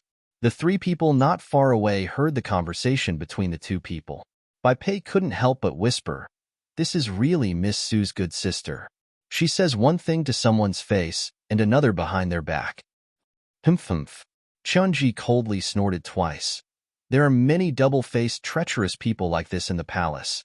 She can only blame Suwon for being too stupid. She is willing to believe anyone. She wants to be a good person? What do you mean by good people don't live long and scourges live for thousands of years? All the good people in the palace are going to die. Speaking up to here, Chunji couldn't help but touch Yin Yunhua, who had a sluggish expression. Yunhua, you and Su Bingyue are usually the closest. You have to see her face clearly. Su Wan is a lesson for you. Don't stupidly learn from Su Wan and block bullets for others all day long. She's stupid. Stupid to death. Stupid? Yes, Su Wan is a fool. She is willing to admit any crime for her sister, and in the end, she is even willing to give up her beloved person. However, is it worth it for a person like Su Bingyue? As the saying goes, the onlooker sees the game more clearly.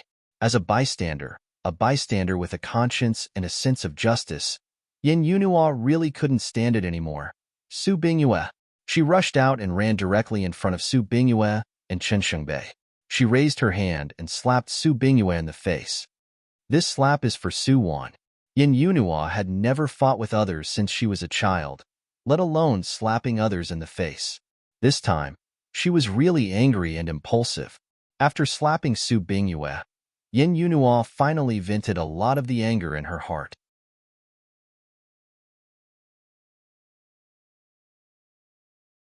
Chapter 183.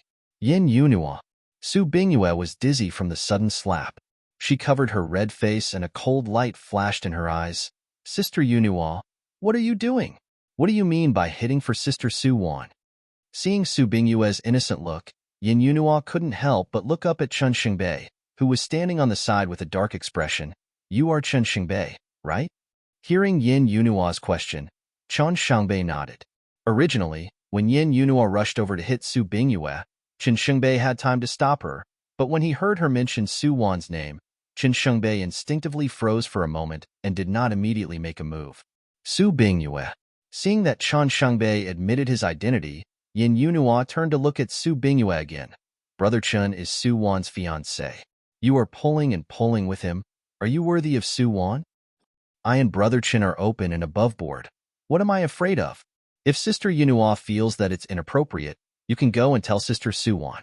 She doesn't want Brother Chen anymore, so why can't I be with Brother Chen? Su Bingyue's answer could be described as ambiguous, in order to confuse Yin Yunhua's sight and hearing. Hee. Hearing her words, Yin Yunhua finally smiled. She just asked this deliberately, but she didn't expect Su Bingyue to really dare to answer. Who told you that Su Wan doesn't want Chen Xingbei?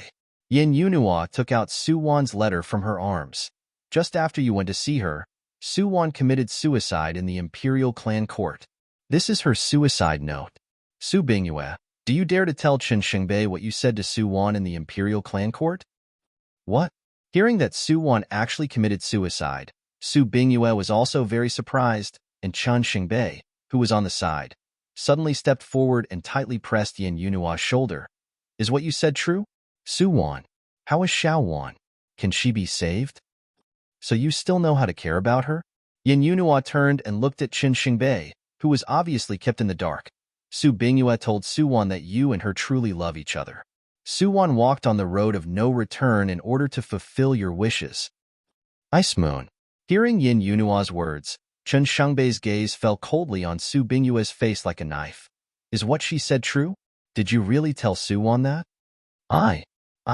Su Bingyue was a little flustered for a while. She didn't know how much Yin Yunhua knew, and she didn't know what was written in Su Wan's suicide note.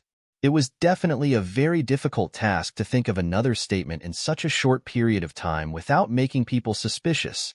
When Chen Xingbei saw Su Bingyue's reaction, he already had an idea in his heart. No wonder she kept persuading him not to confront Su Wan. It was no wonder that every time she came to deliver a letter to him, she would purposely delay the time to chat with him. Chen Xingbei linked everything together and soon understood Su Bingyue's selfishness. Sure enough, in the inner courtyard of the palace, how could there be so much sisterly love? You are so vicious. Chen Xingbei looked at Su Bingyue fiercely. In addition to hatred, there was also deep disgust in his eyes. Chen Xingbei had always been a particularly upright person. He usually hated those who were greedy for vanity and stirred up trouble. Now that he had seen Su Bingyue's true face, Chen Xingbei naturally wouldn't have any good expression towards her, let alone the slightest bit of pity. Turning around, Chen Xingbei looked at Yin Yunhua, who also had a pained expression. Miss Yin, thank you for telling me the truth. How is Su Wan? Su Wan has been rescued. Her life is not in danger, but she is still unconscious. Regarding Su Wan's current situation, it was naturally Bai Pei who told Yin Yunhua, and Bai Pei also kindly reminded Yin Yunhua that such a thing happened in the Imperial Clan Court must be reported to His Majesty for a decision. So now the Imperial Clan Court had declined visits. If they wanted to visit Su Wan, they would have to wait for His Majesty to deal with this matter. Because of Yin Yunhua's timely appearance, the tragedy of Chen Xingbei being deceived by Su Bingyue was avoided. The end of the matter was naturally that Chen Xingbei and Yin Yunhua left one after the other, leaving Su Bingyue standing alone in the same place, staring at Yin Yunhua's departing figure with a face full of resentment. Yin Yunhua, you meddlesome idiot. I won't forgive you. If you don't let me live well, I won't let you live well either. Since Big Brother Chen already dislikes me, then why can you be a couple with Imperial Physician Liu? Su Bingyue had always been such a person. Once she encountered something, it would only be the fault of others. She never looked for reasons on herself. She only knew that if she wasn't doing well, she would make everyone suffer. Yin Yunhua, just you wait. With a strong sense of hatred for Yin Yunhua in her heart, Su Bingyue slowly turned around and did not return to the Shangfu Bureau. Instead, she slowly walked towards another place in the harem alone. Late at night, on a cold winter night, Lu Mushuan didn't carry a lantern. He followed the route in his memory and stumbled to an empty side hall in the harem. There was no one around, and the night wind whimpered. Lu Mushuan tightened the cotton robe on his body and looked around. Not long after, a small figure came into his eyes. The figure hurried in the night, and he could only see a vague outline from a distance. When he walked closer, he found that the person was covered in a thick, black, hooded cloak. "Yunhua?" Lu Mushuan called out in a low voice. The figure heard his voice and involuntarily quickened his pace, following the voice, and directly came to Lu Mushuan. "Yunhua." Lu Mushuan just wanted to ask Yin Yunhua why she asked him to come to this place, but the person in front of him suddenly lifted the hood, revealing Yin Yuqing's face under the hood. "Beauty Yin?" Lu Mushuan took a step back slightly and looked at Yin Yuqing in surprise. "Why are you?" "It was my sister who asked me to come." Yin Yuqing also looked at Lu Mushuan inexplicably at this time. "Why are you alone, Imperial Physician Lu? Where is my sister?" "Oh no." Lu Mushuan's face suddenly changed when he heard Yin Yuqing's words. Yin Yuqing also thought of something at this time, but it was too late. The soaring flames illuminated the dark sky, and a large group of servants holding torches surrounded the two people under the leadership of Wang Yi. The person standing next to Wang Yi at this time was impressively Su Bingyue. Yin Yuqing was also a very cautious person on weekdays, but this time she still fell for Su Bingyue's trick. It was all because Su Bingyue knew them too well. She imitated Yin Yunhua's handwriting and made an appointment with Lu Mushuan. Later, she left a letter for Yin Yuqing, asking her to come here alone at night to discuss Su Wan's matter. Yin Yuqing was currently at a loss. Seeing that Yin Yunhua was finally willing to take the initiative to make an appointment with her, she thought that Yin Yunhua had thought things through and was willing to help her, so Yin Yuqing didn't doubt her and fell into Su Bingyue's trap unsuspectingly. So, sometimes the person who hurts you the most is not necessarily your enemy, but also your friend.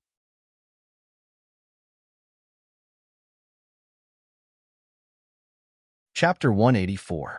Yin Yunhua only learned about the arrest of Lu Mushuan and Yin Yuqing the next morning. At the same time, the Shangfu Bureau also began to circulate that Su Bingyue had been noticed by His Majesty because of her meritorious reporting and was transferred to the palace to be the Imperial Maid of Honor. The Imperial Maid of Honor was the personal palace maid of His Majesty. She was the highest-ranking female official in the harem. From the little palace maid of the Shangfu Bureau to the personal palace maid of His Majesty, this was simply reaching the sky in one step. Before Su Bingyue left, those people in the Shangfu Bureau who had money and power all surrounded her with a smile on their faces, fawning and flattering her. Su Bingyue had always been smiling in the face of everyone's fawning. When she took her entourage out of the gate of the Shangfu Bureau arrogantly, she saw Yin Yunhua, who had just come back from the Imperial Hospital to inquire about the news. The two people could be said to be enemies on a narrow road. "Su Bingyue, you are simply too much. You framed Imperial Physician Lu and Yuqing. It must be you. I'm going to take you to His Majesty to argue." At this time, Yin Yunhua had already seen Su Bingyue's true face. Seeing her proud look, she couldn't help but rush up excitedly, but before she reached Su Bingyue, she was stopped by the two low-ranking palace maids behind Su Bingyue. "Bold slave, you dare to speak rudely to head maid Su. Do you know your crime?" Yes, Su Bingyue was now head maid Su, and her status was half a level higher than Liao Si. This was the so-called rising to the sky overnight and rising to the clouds. Yin Yunhua was stopped by the two palace maids, and her hands were clamped. Looking at her anxious and helpless face, Su Bingyue smiled comfortably. "Yin Yunhua, you want to hit me again?" "Humph, you want to hit me? Someone, slap her mouth for me." "Papa, papa." The loud slapping sounds lingered in the ears. Following the movements of the palace maids, both sides of Yin Yunhua's face were slapped red and swollen, and the corners of her mouth gradually oozed bright red blood. "Okay." Su Bingyue made a gesture and walked to Yin Yunhua step by step. She raised her hand with a chuckle and pinched Yin Yunhua's chin with her slender fingers. "Yin Yunhua, are you worthy of fighting me? You let elder brother Shun dislike me, so I will let your imperial physician Lu die without a burial ground." As she spoke, Su Bingyue couldn't help but gently lean over and whisper in Yin Yunua's ear. "By the way, I forgot to tell you. His Royal Highness Rui Wang is said to have been released from the imperial clan court by His Majesty. I also heard that Rui Wang's injury this time is very serious. I'm afraid that he has no hope of having children in this life. Do you think he will still care about Su Wan's life and death after he comes out?" Rui Wang had come out, and he would never have any children in this life? Hearing Su Bingyue's words, Yin Yunua's mind suddenly remembered the child in Yin Yuqing's belly. That is, Rui Wang's child. If she went to beg His Highness Rui Wang, would Rui Wang help? For a moment, this absurd idea suddenly emerged in Yin Yunua's mind and could no longer be extinguished. She was going to beg Rui Wang, and Rui Wang would definitely save them for Yuqing's sake. It has to be said that Yin Yunua still imagined the people in the world to be too kind at this time. When she came to Rui Wang's mansion to see Rui Wang and personally told Dongfangli about Yin Yuqing and Lu Mushuan, Dongfangli happily promised Yin Yunua that he would try his best to save the two people. But a few days later, the news of Yin Yuqing's sudden death suddenly came from the imperial clan court, and along with this news, there was a blood letter written by Yin Yuqing herself. In the blood letter, she admitted that she had an affair with imperial physician Lu and admitted that she was ashamed of His Majesty and that she deserved to die. Yin Yuqing is dead? As Yin Yuqing's sister, Yin Yunua rushed to the imperial clan court alone to collect the corpse, but what she got was an unrecognizable corpse. The corpse was not Yin Yuqing. After all, Yin Yunua was a person who was very familiar with Yin Yuqing. At this time, even if she was stupid, she understood something. Yin Yuqing faked her death, and everything was naturally manipulated by His Highness Rui Wang. She confessed before dying in order to confirm Lu Mushuan's crime and make him unable to turn over the day. After all, Lu Mushuan was an insider. If he was forced to a dead end and exposed the relationship between Rui Wang and Yin Yuqing to the emperor, then Rui Wang would definitely be implicated. Now, Yin Yuqing was the one who complained first, and then there was a dead man tells no tales. Even if Lu Mushuan had a mouth all over his body, he wouldn't be able to explain himself. And even if Yin Yunua reacted now and ran to the emperor to tell the truth, His Majesty would never believe her. This move of pulling the firewood from the bottom of the cauldron was really too extreme. She thought of Lu Mushuan, who was forced into a desperate situation, and then thought of Su Wan, who was also locked up in the imperial clan court and couldn't defend herself. Yin Yunua only felt a deep sense of powerlessness. Why? Good people don't have good rewards. What had they done wrong that they had to suffer such injustice? At this moment, without the help of Qin Shangbei in the original plot, she also lost the protection of Lu Mushuan, and even less the favor of the infatuated Emperor Dongfang Yao. In this world, Yin Yunua, who was now alone, finally fully realized the darkness and ruthlessness of this harem. After Su Bingyue came to power, she began to use the power in her hands to constantly eradicate dissidents. She first framed Liao Si of the Shangfu Bureau, then eradicated all the people in the Shangfu Bureau who were on good terms with Yin Yunua, and then replaced them with her own trusted subordinates. As a result, Yin Yunua's life in the Shangfu Bureau could be described as difficult. Her lover was framed, and the only good sister who treated her sincerely was also trapped in prison. She, who had always been unyielding, was also unable to move an inch in the harem and was restrained everywhere. Yin Yunua's indomitable heart, which was bent on doing good, finally began to collapse gradually in this cruel reality. Why? Why is God so unfair? In the dark night, she stood on the deserted imperial road and shouted powerlessly. Tomorrow was the day of Lu Mushuan and Su Wan's execution, but Yin Yunua couldn't do anything. She could only watch helplessly as the people who treated her the best and loved her in this world left her. Sometimes, to let a person see reality clearly, it was not necessary to let her feel the same way. Let her, as a person in the game, watch the people around her be framed one by one and leave one by one. Not only was she powerless, but she would also make things worse and worse. This was the cruelest punishment. At this moment, Yin Yunua was full of despair towards this world and herself. You want to know why? A cold voice suddenly came from behind Yin Yunua. Yin Yunua turned around in panic and saw Wang Yi standing behind her with a bright palace lantern. The man standing elegantly in front of Wang Yi was the current emperor, Dongfang Yao. "Your Majesty." Yin Yunhua immediately knelt on the ground and said anxiously, "Your Majesty is wise." Imperial physician Liu and Su Wan were both wrongly accused. "Your Majesty, please investigate clearly." Yin Yunhua didn't have many chances to see the emperor. She knew that this was her last chance. Jin knows that they were wrongly accused.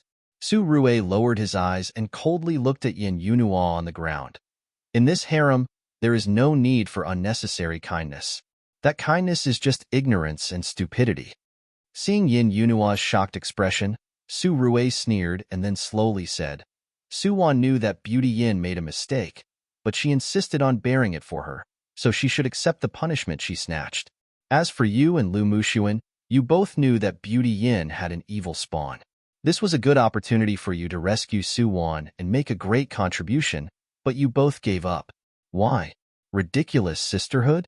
Yin Yunhua, have you forgotten that you are not Yin Yuqing's sister at all? She has never regarded you as her sister. You missed the best opportunity to rescue Su Wan for someone who has never regarded you as a sister, and you also made Lu Mushuan unable to explain himself. Such a kind person. Do you feel disgusted now? Disgusted? You should hate yourself as much as you want. Because of your own mistakes, you let others suffer innocently. Hearing Su Rue's words, Yin Yunhua knelt there in a daze. Ignorant kindness? Is it stupidity? While Yin Yunhua was in a daze, Su Rue suddenly waved his hand. Wang Yi immediately understood and took out a stack of letters from his arms. He gently threw them on the bluestone ground in front of Yin Yunhua. This is the correspondence between Yin Yuqing and Su Bingyue. Now, these two people are thinking about how to kill you every day. If you continue to be a kind fool, then Zhan will fulfill your wish and let you die together with Lu Mushuan and Su Wan. In the end, Su Rue's tone was already frighteningly cold. This is. Yin Yunhua looked at the scattered letters on the ground. She recognized Yin Yuqing's notes. Seeing Su Bingyue and Yin Yuqing constantly planning how to kill her in the letters, Yin Yuqing's gaze gradually changed. How can I die? She can't die, but not because she is afraid of death. She hasn't rescued Lu Mushuan and Su Wan yet. She can't die. She must not die. Your Majesty, please give this slave some pointers. In fact, Yin Yunhua was just too kind. She was not really stupid. She had long heard that His Majesty still had other implications, so at this moment, Yin Yunhua would say such words. She knew that His Majesty said this to her, not just to laugh at how stupid she was. Zhan can suspend Lu Mushuan and Su Wan's sentence. Seeing that Yin Yunhua finally understood, Su Rue couldn't help but smile. You don't have to stay in the Shangfu Bureau. From tomorrow onwards, you will serve concubine Liang. She doesn't have much time left. If you do things well for her, she will help you fulfill all your wishes. An imperial attendant was not concubine Liang's opponent at all, and following concubine Liang, Su Rue felt that Yin Yunhua would definitely be taught by concubine Liang to be much smarter than she is now. This slave obeys. Hearing Su Rue's words, Yin Yunhua immediately kowtowed and thanked him. When she raised her head again, she saw the shadows of His Majesty and Steward Wang. If the harem was destined to be a place where people eat people, then she couldn't just sit still and wait to be eaten by others. She absolutely couldn't. Yin Yunhua's gaze gradually became firm, and her state of mind finally underwent a qualitative change in this cold night. Some people will burst out with unlimited potential when they are forced to a dead end, and some people, only when the person they care about is in a desperate situation. For that person, they can stimulate the power hidden in their body. Yin Yunhua was such a person. Boundless despair made her strong. Winter passed and spring came. Ever since Yin Yunhua entered Xiaoning Palace, she was quickly put in an important position by concubine Liang. At this time, although concubine Liang's body gradually improved, the chronic poison in her body could never be removed, which led to her lifespan becoming little. Feeling that she would die soon, concubine Liang taught Yin Yunhua more seriously. She wanted to teach such a woman who didn't even dare to kill a chicken into a cold-blooded woman who would kill without blinking an eye. This process was indeed very difficult, but it would make concubine Liang feel a sense of accomplishment. She was going to die, but she wanted to personally teach a scourge to replace her in stirring up trouble in this harem. At this time, Yin Yunhua had experienced so many things and was no longer as simple as before. She would do whatever concubine Liang taught her. She vowed in her heart that she must rescue Su Wan and Lu Muxuan. For the rest of their lives, she will protect them. When another autumn arrived, Su Wan, who was still locked in the imperial clan court, suddenly received the news that the mission was completed. This surprised Su Wan for a while. She always felt that it would take at least more than a year for Yin Yunhua's entire body to complete the transformation. She didn't expect it to be completed so quickly. This day, for most people in the imperial city, was an ordinary and busy day, but for Yin Yunhua, this was a very meaningful day. In the punishment hall of the palace, the blood all over the ground exuded a pungent smell. Su Bingyue fell in a pool of blood, her body covered with scars. At this time, she glared fiercely at the person in front of her. Yin Yunhua, you slut. It's you who harmed me. It's you. Yin Yunhua gently squatted down, completely ignoring the bright red color on her sapphire blue palace dress. How could it be me? The secret letters between you and Rue Wang Fu were not handed over to the emperor by me. Could it be Could it be her? When Su Bingyue heard Yin Yunhua's words, her eyes were full of doubts. No, it must be you. Is there any meaning in trying to quibble at this time? Oh, Su Bingyue, you have been smart all your life. Why are you suddenly muddle-headed at this time? At this point, Yin Yunhua gently leaned against Su Bingyue's ear and whispered, I told Yin Yuqing that concubine Liang will be promoted to empress in a few days, and because concubine Liang, who is in poor health, is unable to bear children, she will choose a member of the imperial family to adopt under her name. For the sake of her son, she can only betray you. In fact, Yin Yuqing's days in Rue Wang Fu were not easy. Dongfangli did not really like her. Later, he went to great lengths to rescue her only for the child in her belly. Now that the child had been taken away by Dongfangli had long been disgusted with Yin Yuqing, especially when he thought that his current situation was all because of this woman. Dongfangli had the heart to kill her. Therefore, Yin Yuqing's days in Rue Wang Fu were actually worse than death. At this time, Yin Yunhua, who was in an important position in Shoning Palace, once again extended a helping hand to her. Yin Yuqing had always thought that Yin Yunhua was still the simple and kind person from back then, so she naturally believed in her words. Thinking of the separation of her mother and son, and then thinking of Dongfang Li's treachery, Yin Yuqing simply went all out. She forged the correspondence between Su Bingyue and Dongfang Li, stamped it with the seal of Rue Wang Fu, and then gave all the criminal evidence to Yin Yunhua. Yin Yunhua, you have really changed. Hearing Yin Yunhua's words, Su Bingyue raised her eyes and looked at the familiar face in front of her.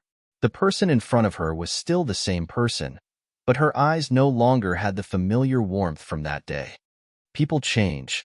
I was forced to change by you. Now, if Yin Yunhua's experience was written into a book, it could definitely be called A Virgin Mary's Counterattack. After saying this, Yin Yunhua slowly stood up and coldly turned to leave. Steward Wang told me to send her on her way today. Let her die quickly. After speaking, Yin Yunhua left without looking back. Yin Yunhua, you will die a horrible death. Yin Yunhua, even if Lu Muxuan comes out, he won't like you anymore. Behind her, Su Bingyue's increasingly vicious curse was heard. Yin Yunhua's expression didn't change as she came out of the punishment hall. The autumn sun sprinkled on Yin Yunhua's face. Yin Yunhua vaguely remembered that at this time last year, she met Lu Muxuan for the first time in the Imperial Hospital. Muxuan, Shaowan. I did it. Tomorrow, I can go to the Imperial Clan Court to pick you up. Perhaps, the current me will make you feel bored and disgusted, but for the things I want to protect, I, Yin Yunhua, will never regret it. The next day, the autumn air was crisp and the sky was blue. Yin Yunhua, dressed in a neat and clean palace dress, quietly waited at the gate of the Imperial Clan Court. As the door slowly opened, the two familiar figures finally slowly appeared in front of her. Yin Yunhua stood in the same place without moving. At this time, her mood was excited, and besides the excitement, there was only endless panic. She felt that Su Wan was so kind and Lu Mushuan was so gentle. Now, she was no longer worthy of being Su Wan's sister, let alone being loved by Lu Mushuan. Yunhua. Seeing that Yin Yunhua had been standing in the same place, Lu Mushuan quickly stepped forward and suddenly hugged her in his arms. In fact, whatever she did in the palace, Wang Yi would report to Su Wan every day. Su Wan would also chat with Lu Mushuan every once in a while. Everything that Yin Yunhua thought they didn't know, in fact, they already knew. Looking at the two people hugging each other under the sun, Su Wan quietly walked to the side. If someone came to pick her up at this time, wouldn't it be like the happy ending in the TVB TV series? Su Wan was just thinking about it. She knew that Su Rue had already transferred Qin Xingbei away from the capital. His Majesty the Emperor would not give any predecessor the slightest chance to counterattack. It's time to leave. In this world, Su Wan had always lived like a saint, but this world also let her see a lot of things that she had not seen in other worlds before. Is the human heart good or evil? Was there really no good reward for doing good deeds? In fact, this is like loyalty and filial piety. Foolish loyalty and filial piety will only make things worse. As long as each of us abides by our own principles and has a clear conscience, it's fine. Xiao Wan. The azure blue Tian Kongxia saw a familiar figure coming against the light. He softly called her name, his tone as gentle as ever.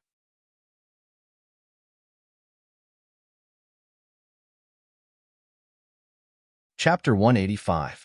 Su Wan didn't expect that Ding Jia would still be there when she came back from her mission. Moreover, Ding Jia's eyes were shining, and her excited expression was no less than when she saw a handsome guy. She must be crazy, right? Su Wan. Su Wan. Ding Jia pounced on Su Wan while shouting excitedly, "Male god, my male god. Do you see my male god? Isn't he super handsome, super cool, super stylish? Prince Charming? Ding Jia, you have a lot of male gods. Which one are you talking about?" Seeing Su Wan's puzzled frown, Ding Jia immediately extended two fingers and waved them in front of Su Wan. Number 11 over there. Number 11 known as the number 1 genius under Su Rue. Su Rue. Su Wan's gaze narrowed and her gaze turned cold. You're asking Su Rue? Your idol?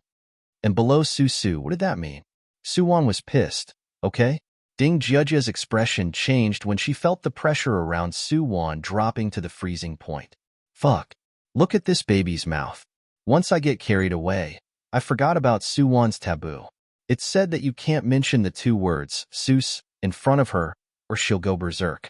I still have a mission. I'll take my leave first. Ding Jia saw that the situation was far from good, and immediately turned to flee. Looking at Ding Jia's departing figure, Su Wan looked down at the communication device on her wrist. How did Ding Jia know that she and Su Rue were doing a mission in the same world? Could it be? Su Wan's face immediately darkened at the thought of her man being missed by Ding Jia, that love-struck fool. But thinking that Su Rue was with her all day and never looked at other women, Su Wan's mood finally improved a lot. Ding Jia, you've never been abused by your Adonis before. You'll never know how cold he is, however. Su Wan liked Su Rue, who was as cold as ice. It's fine as long as he only liked her. As for the others, who cares? She rummaged through the communicator for the latest mission. When she saw a certain mission, Su Wan's gaze paused and the corner of her mouth revealed a ruminating smile. She had been a lot of exes, but all of them had been used as cannon fodder by her true love. And this mission was quite interesting, because the person who would be killed as cannon fodder was the ex of one's true love. As Su Wan chose the mission, Su Rue also connected to the headquarters and directly chose the plane. When Su Rue opened his eyes, he found himself sitting in a spacious and clean laboratory. Mr. Du, can you input the data now? When the assistant on the side saw Du Han on the chair open his eyes, he immediately lowered his head and respectfully asked in his ear, "Data?" Su Rue rubbed the space between his eyebrows and slowly stood up, sizing up this seemingly high-tech laboratory. This was a certain high-tech era. People's lives had already been completely digitized, and people with superior living conditions could even spend sky-high prices to purchase artificial intelligence robots to serve them. Du Han, the second male lead in this world. He is the eldest son of the Du family and the boss of this laboratory that specializes in developing artificial intelligence. Now Su Rui's identity was this Du Han. Su Rui sorted out the plot of this world while looking around. Suddenly, his gaze stopped at a certain location. That was Su Xiaosu. A little girl who looked like she was only 7 or 8 years old was lying quietly on a test bench with her eyes closed. You couldn't tell with the naked eye that she was actually a robot without flesh and blood. Yes, this was Su Xiaosu's robot body, and at this time, this body was still unconscious. The artificial intelligence data she needed was now stored in Du Han's private computer, which was Su Rui. Mr. Du? Seeing Mr. Du staring at Miss Du over there in a daze, the assistant on the side couldn't help but speak again. This time, the data is the most complete. This time, Miss will definitely come back to life. The so-called come back to life only meant that a robot had feelings similar to humans. Everyone in the laboratory knew that Mr. Du loved his daughter very much. After his daughter died in an accident, he started this crazy research just to resurrect his daughter. Don't input the data yet. Su Rui finally spoke. His tone was very solemn. Mr. Du? The assistant on the side looked at Su Rui somewhat inexplicably. I need to prepare. Su Rui turned on the private computer in front of him and entered the password to enter his database. There was a data stream belonging to Su Xiaosu in the database. However, this was not the Su Xiaosu he knew. This was a brand new Su Xiaosu. This was not what Su Rui wanted. Now he needed some time to reorganize the data. He wanted to rewrite Su Xiaosu's data and let her have her own memories. At the same time, Yinjing, Su family. Su Wan hadn't fully recovered her consciousness when she heard a man and a woman cursing at each other. Su Jianjun, it's all because of your insatiable greed. You've been constantly finding excuses to ask young Master Du for money. Now, our daughter has been dumped by young Master Du. Are you satisfied now? Li Meiwan, don't make yourself sound so noble. If it weren't for your greed and vanity, competing with those noble ladies everywhere and losing the face of the Du family, would young Master Du be so ruthless to drive us out of the Du family? Du family. Su Wan heard the conversation between the two people and realized that the plot had already progressed to the point where the original Su Wan was driven out by Du Chun. Du Chun was the male protagonist in this world. He was the second young master of the Du family and the heir of the Du family. In this world, the Du family had trillions of assets and could be said to be as rich as a country. However, the Du family only had 2 young masters. The eldest young master lost his beloved daughter when he was young and had been studying artificial intelligence robots these years. He had always been indifferent to the Du family's industry. The second young master of the Du family, Du Qian, was originally a playboy, but he fell in love with the commoner schoolbelle, Su Wan, at first sight during college. Unfortunately, the gap between the rich and poor between the two people was too big, and this relationship was opposed by the Du family's parents. Su Wan had a pair of parents who were born in poverty but were particularly greedy for money. So in the face of the huge breakup fee given by the Du family, they resolutely disappeared with their daughter. After being brokenhearted, Du Chun got drunk with alcohol and was schemed against by the Ling family, who was on the verge of bankruptcy, and had a relationship with the Ling family's daughter, Ling Qiue. This matter was caught red-handed by major magazines and newspapers under the planning of the Ling family. At this time, Du Chun, who was challenging his parents, simply made the best of his mistake and announced to everyone that he wanted to marry Ling Qiue as his wife. Ling Qiue was the female protagonist in this world. She grew up in luxury since she was a child. She, who had a simple personality, got into Du Chin's bed in a muddle-headed manner after being drunk once. Fortunately, Du Chun was a responsible man. He promised in front of all the media that he was willing to marry her. Ling Qiue, who had a blank emotional world, did not hate Du Chun. After she married into the Du family, she wanted to live a good life with Du Chun, but after they got married, Du Chun would only play with her in front of his parents. Once they were out of the sight of others, he would never touch her. This made Ling Qiue feel very wronged. She thought that Du Chun still misunderstood that she was a casual person. In the days after that, she tried to be good to Du Chun and tried to get close to his heart, but everything she did was seen by Du Chun as having a deeper meaning. Isn't everything you do for money? Didn't your Ling family send you to my bed to let me help you through the difficulties? This money is for you. Don't disgust me in the future. When Du Chun handed a check to Ling Qiuyue with a disdainful look, she finally knew that her sincerity was just a mistake. Ling Qiuyue refused Du Chun's check and drove back to the Ling family alone. She wanted to divorce Du Chun. She couldn't stand her sincerity being trampled on like this. Ling Qiue's decision was fiercely opposed by her family. At this time, Ling Qiuyue finally realized the truth of the matter. You're tuning in to the Romance Rendezvous YouTube channel. We're so grateful for your support, and don't forget to subscribe to join us on this incredible journey through captivating stories. Your generosity through donations truly makes a world of difference, as it's the primary source of revenue that allows me to expand and enhance this channel for you. Thank you from the bottom of my heart for being a part of this adventure.